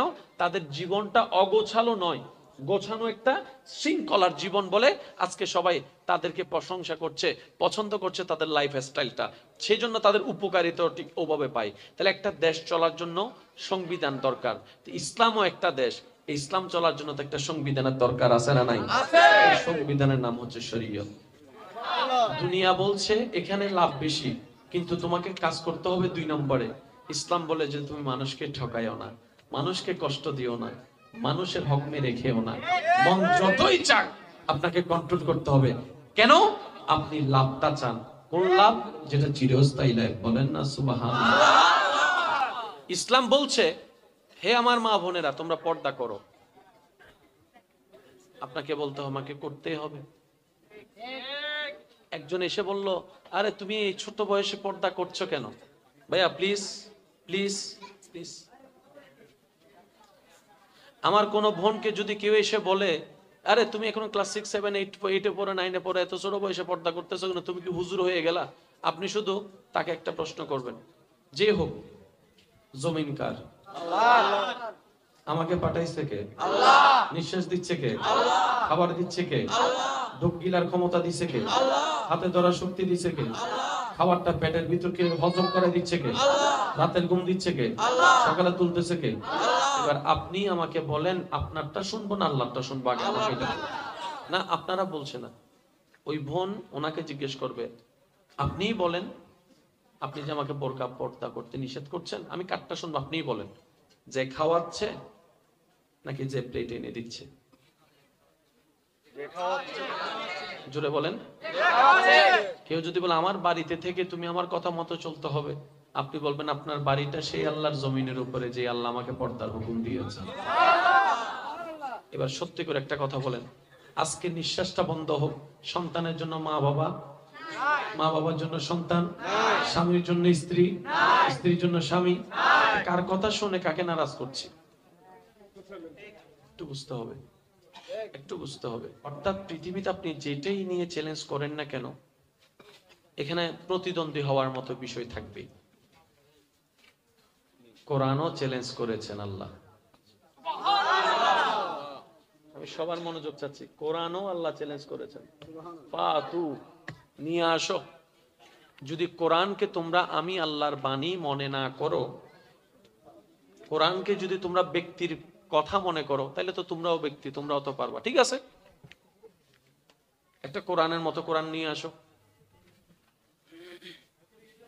আজও পর্যন্ত কেউ চ্যালেঞ্জটা গ্রহণ করে নাই। তো পুরা কোরআন তো 30 পারা। আমরা চ্যালেঞ্জ করি কিন্তু কঠিনের দিকে, বলেন না? প্রথমে 5 লাখ টাকার চ্যালেঞ্জ, তারপর 10 লাখ টাকা, তারপর 20 লাখ টাকা, তারপর 30 লাখ টাকার। আমরা কিন্তু নিচের দিকে আসি না, আমরা চ্যালেঞ্জ করলে উপরের দিকে যাই। এবার আল্লাহ চ্যালেঞ্জটা দেখেন, কিরে বান্দারা 30 পারা পারবি না? আচ্ছা যা, কোরআনের একটা সূরার মতো সূরা নিয়ে আয়। সুবহানাল্লাহ, জোরে বলবেন না? কোরআনের একটা সূরার মতো সূরা নিয়ে যা, 30 পারা লাগবে না।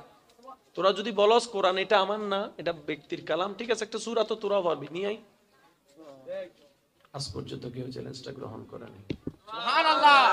আচ্ছা, সূরা মানে সবচেয়ে ছোট সূরা না, তাই না? 3 লাইন একটা সূরা বানাইতে কতক্ষণ? সবাই মিলে বললো তো বানাই, কেউ চ্যালেঞ্জটা নেয় নাই। আরো মজার বিষয় দেখেন, আল্লাহ পাক বলে যে একটা সূরা পারবি না, 3 লাইনের সূরা, আচ্ছা যা একটা আয়াত নিয়ে আয়। সুবহানাল্লাহ। আমরা গেলে যাব আয়াত থেকে সূরা, সূরা থেকে পারা। আল্লাহ বলতেছে পারা থেকে সূরা, সূরা থেকে আয়াত। আজ 1450টা বছর অতিবাহিত হয়ে যাচ্ছে, কত গ্রাম শহর হয়েছে, কত রিক্সা অটো রিক্সা হইছে, কত টুয়েস্টক সিএনজি হইছে। জোরে বলতে হবে ভাইয়া। চাঁদের দেশও চলে গেছে, কত কিছু ডেভেলপ হয়েছে, কিন্তু কোরআনের একটা আয়াত নিয়ে চ্যালেঞ্জ করার ক্ষমতা কারো আজ পর্যন্ত হয়নি। তার মানে কোরআনটা শুধু সওয়াবের কিতাব নয়, এটা এমন একটা কিতাব আল্লাহ আমাদেরকে দয়া করে দান করেছেন। ও আমার ইমানদার ভাইয়েরা, নেওয়ার মতো যদি কোরআনকে নিতে জানি, নবীকে যদি ধারণ করার মতো ধারণ করতে জানি, পৃথিবীর বুকে আপনি আমি যে কোনো জায়গায় এই কোরআন নিয়ে, নবীর চরিত্র নিয়ে যদি দাঁড়াই, মাথা এটা নিচু করে আসতে হবে না। যেখানেই যাব বুক ফুলিয়ে কথা বলে মাথা উঁচু করেই আসতে পারবো, চিৎকার দিয়ে। এই কোরআন এটা এমন একটা আজিম কিতাব, কিন্তু ওই যে দুঃখ না বোঝার কারণে, কোরআনের গুরুত্বটা বুঝতে না পারার কারণে আজকে বেশিরভাগ মানুষের ঘরের মধ্যে গিয়ে দেখবেন কোরআনটা থাকের মধ্যে পড়ে আছে, কোরআনের উপর দুল পড়ে আছে। একটু জোরে বলতে হবে। বেশিরভাগ মানুষের ঘরে গিয়ে দেখবেন কোরআনের উপর ধুল পড়ে আছে। কিও ভাইয়া, কোরআনটার মধ্যে ধুল পড়ে আছে যে, ব্যাপার কি? বলে যে এখনো রমজান মাস আসে নাই তো রেখে দিস। বছরে কয়বার? বছরে কয়বার? এবার আওয়াজ দিয়ে বলেন, আল্লাহ কি যা দেওয়ার দিচ্ছে কি দেয় নাই? নিতে জানি নাই আমরা, নিতে জানি নাই। এবার বলেন দোষ কাদের? আমি সবার মুখে শুনতে চাই, আল্লাহ জীবন চলার একটা নিয়ম দিছে কি দেয় নাই? মানতে পারি নাই, দোষ আমাদের। মানতে পারি নাই, দোষ আমাদের। আল্লাহ বিয়ে করার জন্য যেমন বলেছেন, স্বামীরও দায়িত্ব আলাদা করে দিয়েছেন, স্ত্রীরও দায়িত্ব আলাদা করে দিয়েছেন। স্বামীর দায়িত্ব স্বামী শিখিনি, স্ত্রীর দায়িত্ব স্ত্রী শিখিনি। দোষ কাদের? জোরে বলেন, দোষ কাদের? সারা পৃথিবী শান্তি হয়ে যাবে শুধু নবীর একটা হাদিস বাস্তবায়ন করতে পারলেই যথেষ্ট। সুবহানাল্লাহ কি বলেন? আচ্ছা, এই যে কোন একটা সমস্যা হলে মিটিং বসে, মিটিং এর কাজটা কি? যাতে একটা সমাধান হয়। এই যে বিজ্ঞ বিজ্ঞ আমরা ব্যক্তিদেরকে ডাকি, কেন ডাকি? যেন একটা সমাধান হয়। আমরা ঝগড়া চাই না, মারামারি চাই না, মামলা চাই না, অশান্তি চাই না, একটা সমাধান। এক একজনের মাথায় এক এক বুদ্ধি আসে, 100 জন বসলে একটা না একটা বুদ্ধি তো আসবে। এটাই তো সারা বিশ্ব অশান্তি শান্তি হয়ে যাবে শুধু নবীর একটা হাদিস বাস্তবায়ন করতে পারলেই যথেষ্ট। একটা হাদিস, সেটা কি? বুঝতে জানি নাই, ব্যর্থতা আমাদের। নিতে জানি নাই, কমতি আমাদের। ইসলামের মধ্যে কোনো কমতি জোরে বলেন না, কোনো কমতি। আচ্ছা দেখেন, ইসলাম বড়দেরকে কি বলেছে, ছোটদেরকে কি করো? একটু জোরে বলেন। বড়দেরকে ইসলাম আদেশ দিচ্ছে, ছোটদেরকে কি করো? শব্দগুলো একটু মার্ক করবেন। বড়দেরকে ইসলাম আদেশ দিচ্ছে, তোমার ছোটদেরকে কি করো? ছোটদেরকে আদেশ দিচ্ছে, তোমার বড়দেরকে সম্মান করো। এখানে শব্দগুলো দেখবেন, বড়কে বলছে ছোটকে স্নেহ করো, ছোটকে বলছেন বড়কে সম্মান করো। এবার একই জায়গায় দেখেন, বয়সে বড়কে, স্বামী না স্ত্রী? বয়সে ছোটকে, বাস নবীর হাদিসটা এখানে ফিট করেন না। বউদের কাজ স্বামীকে সম্মান দেওয়া, স্বামীদের কাজ বউয়ের মাথায় মালতো করে মায়ার হাত বুলিয়ে আগলিয়ে রাখা, মায়া করা, স্নেহ করা। এবার বলেন, মেয়েরা সবচেয়ে খুশি কোনটাতে? মায়াতে, কেয়ারিং এ। জোরে বলেন না। এগুলার ভিতর সম্মান আছে না নাই? সম্মানে খুশি হয়। আর পুরুষ জাতি সবচেয়ে বেশি খুশি হয় কোথায়? যখন সে দেখে তাকে মূল্যায়ন দিচ্ছে, তার হাঁকে গুরুত্ব দিচ্ছে, তার নাকে গুরুত্ব দিচ্ছে। যেই মানুষটা পুরুষের কথার মূল্যায়ন দেয়, সম্মান দেয়, ওই ব্যক্তিটা ওই পুরুষের অন্তরে অটোমেটিক জায়গা করে নিতে পারে। পুরুষটা চাই যেটা, ইসলামও সেটা আগে বলে দিয়েছেন। এবার দুই ভাইয়ের মধ্যে ঝগড়া। কয় ভাইয়ের মধ্যে? একজন বড় ভাই, একজন ছোট ভাই। এবার বড়র কাজ কি?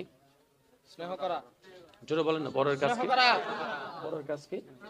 ছোটর কাজ কি? এবার বড় একটা ছোটকে কথা বলেছে, কিন্তু ছোট সেটাকে শ্রদ্ধা দিয়ে বুঝতে পারে নাই। তখন স্নেহের সেই মেশিনটা ব্যবহার করে, আচ্ছা যা, বুঝে নাই, বাদ দে, মাপ দে। বড়দের অনেক কিছু চোখ আর ডাল করে যেতে হয়। বড় মানে বট গাছ। সবাই বলেন বড় মানে কি? সবাই বলেন বড় মানে কি? এই বট গাছের নিচে এসে কেউ প্রস্রাব করবে, কেউ কুট্টাবে, কেউ ঘুমাবে, কেউ আপনার ছায়া তলে ছায়া নিয়ে আবার আপনাকে কুড়ালো মারবে। বড়র কাজ হচ্ছে, বট গাছের কাজ হচ্ছে আগলায় রাখা। সিরেঙ্গে কথা আছে যে গড়ার বড় উল্ডিগি হয় না, না হয় বড় উল্ডিগি মানে ছোটহীন। বড় যতক্ষণ ঠিক থাকবে, সেটা আপনি ভাই হিসেবে হন, বোন হিসেবে হন, ভাবি হিসেবে হন, যেটাই বড় যদি সবার মতো হয়, ওই ঘর টিকে থাকে। সুবহানাল্লাহ। এবার আপনাকে বুঝতে হবে, আপনার বড় ভাই বড় হয়ে আসেনি, আপনার আল্লাহ ওনাকে বড়র আসনটা দান করেছেন। সুবহানাল্লাহ। আপনার তো যাইবেন সওয়াবের দরকার আছে না? ভালো যাও, সব ভালো তার আওয়াজ দেন, সব জান্নাতে যাওয়ার জন্য সওয়াবের দরকার আছে না নাই? এবার সওয়াব করার জন্য নামাজের দরকার আছে। 24 ঘন্টায় নামাজ তো 5 ওয়াক্ত। আরগুলা কি করব? বান্দা যখন রবকে বলে, নবী যখন রবকে বলে উম্মতের পক্ষ হয়ে, আল্লাহ আমার উম্মত তো 5 ওয়াক্ত নামাজ, 5 ওয়াক্ত নামাজ 1 ঘন্টা, বাকি 23 ঘন্টা কি করবে? তখন আল্লাহ তাআলা নবীকে বলে, ও নবী, আপনার উম্মত তো স্পেশাল উম্মত, আপনি যেরকম নবীদের ভিতর স্পেশাল, আপনার উম্মত উম্মতদের ভিতরে স্পেশাল। আপনাকে যেমন আমি অন্যদের তুলনায় বেশি দান করেছি, আপনার উম্মত আমার বান্দা যারা, তাদেরকে আমি অন্যদের চাইতে আরো বেশি দান করব। সুবহানাল্লাহ। নবী বলে, আল্লাহ আমার উম্মতের হায়াত কম, হায়াত কম, এই অল্প হায়াতে এত সওয়াব কিভাবে কামাবে? আমি সবার মনোযোগ চাচ্ছি।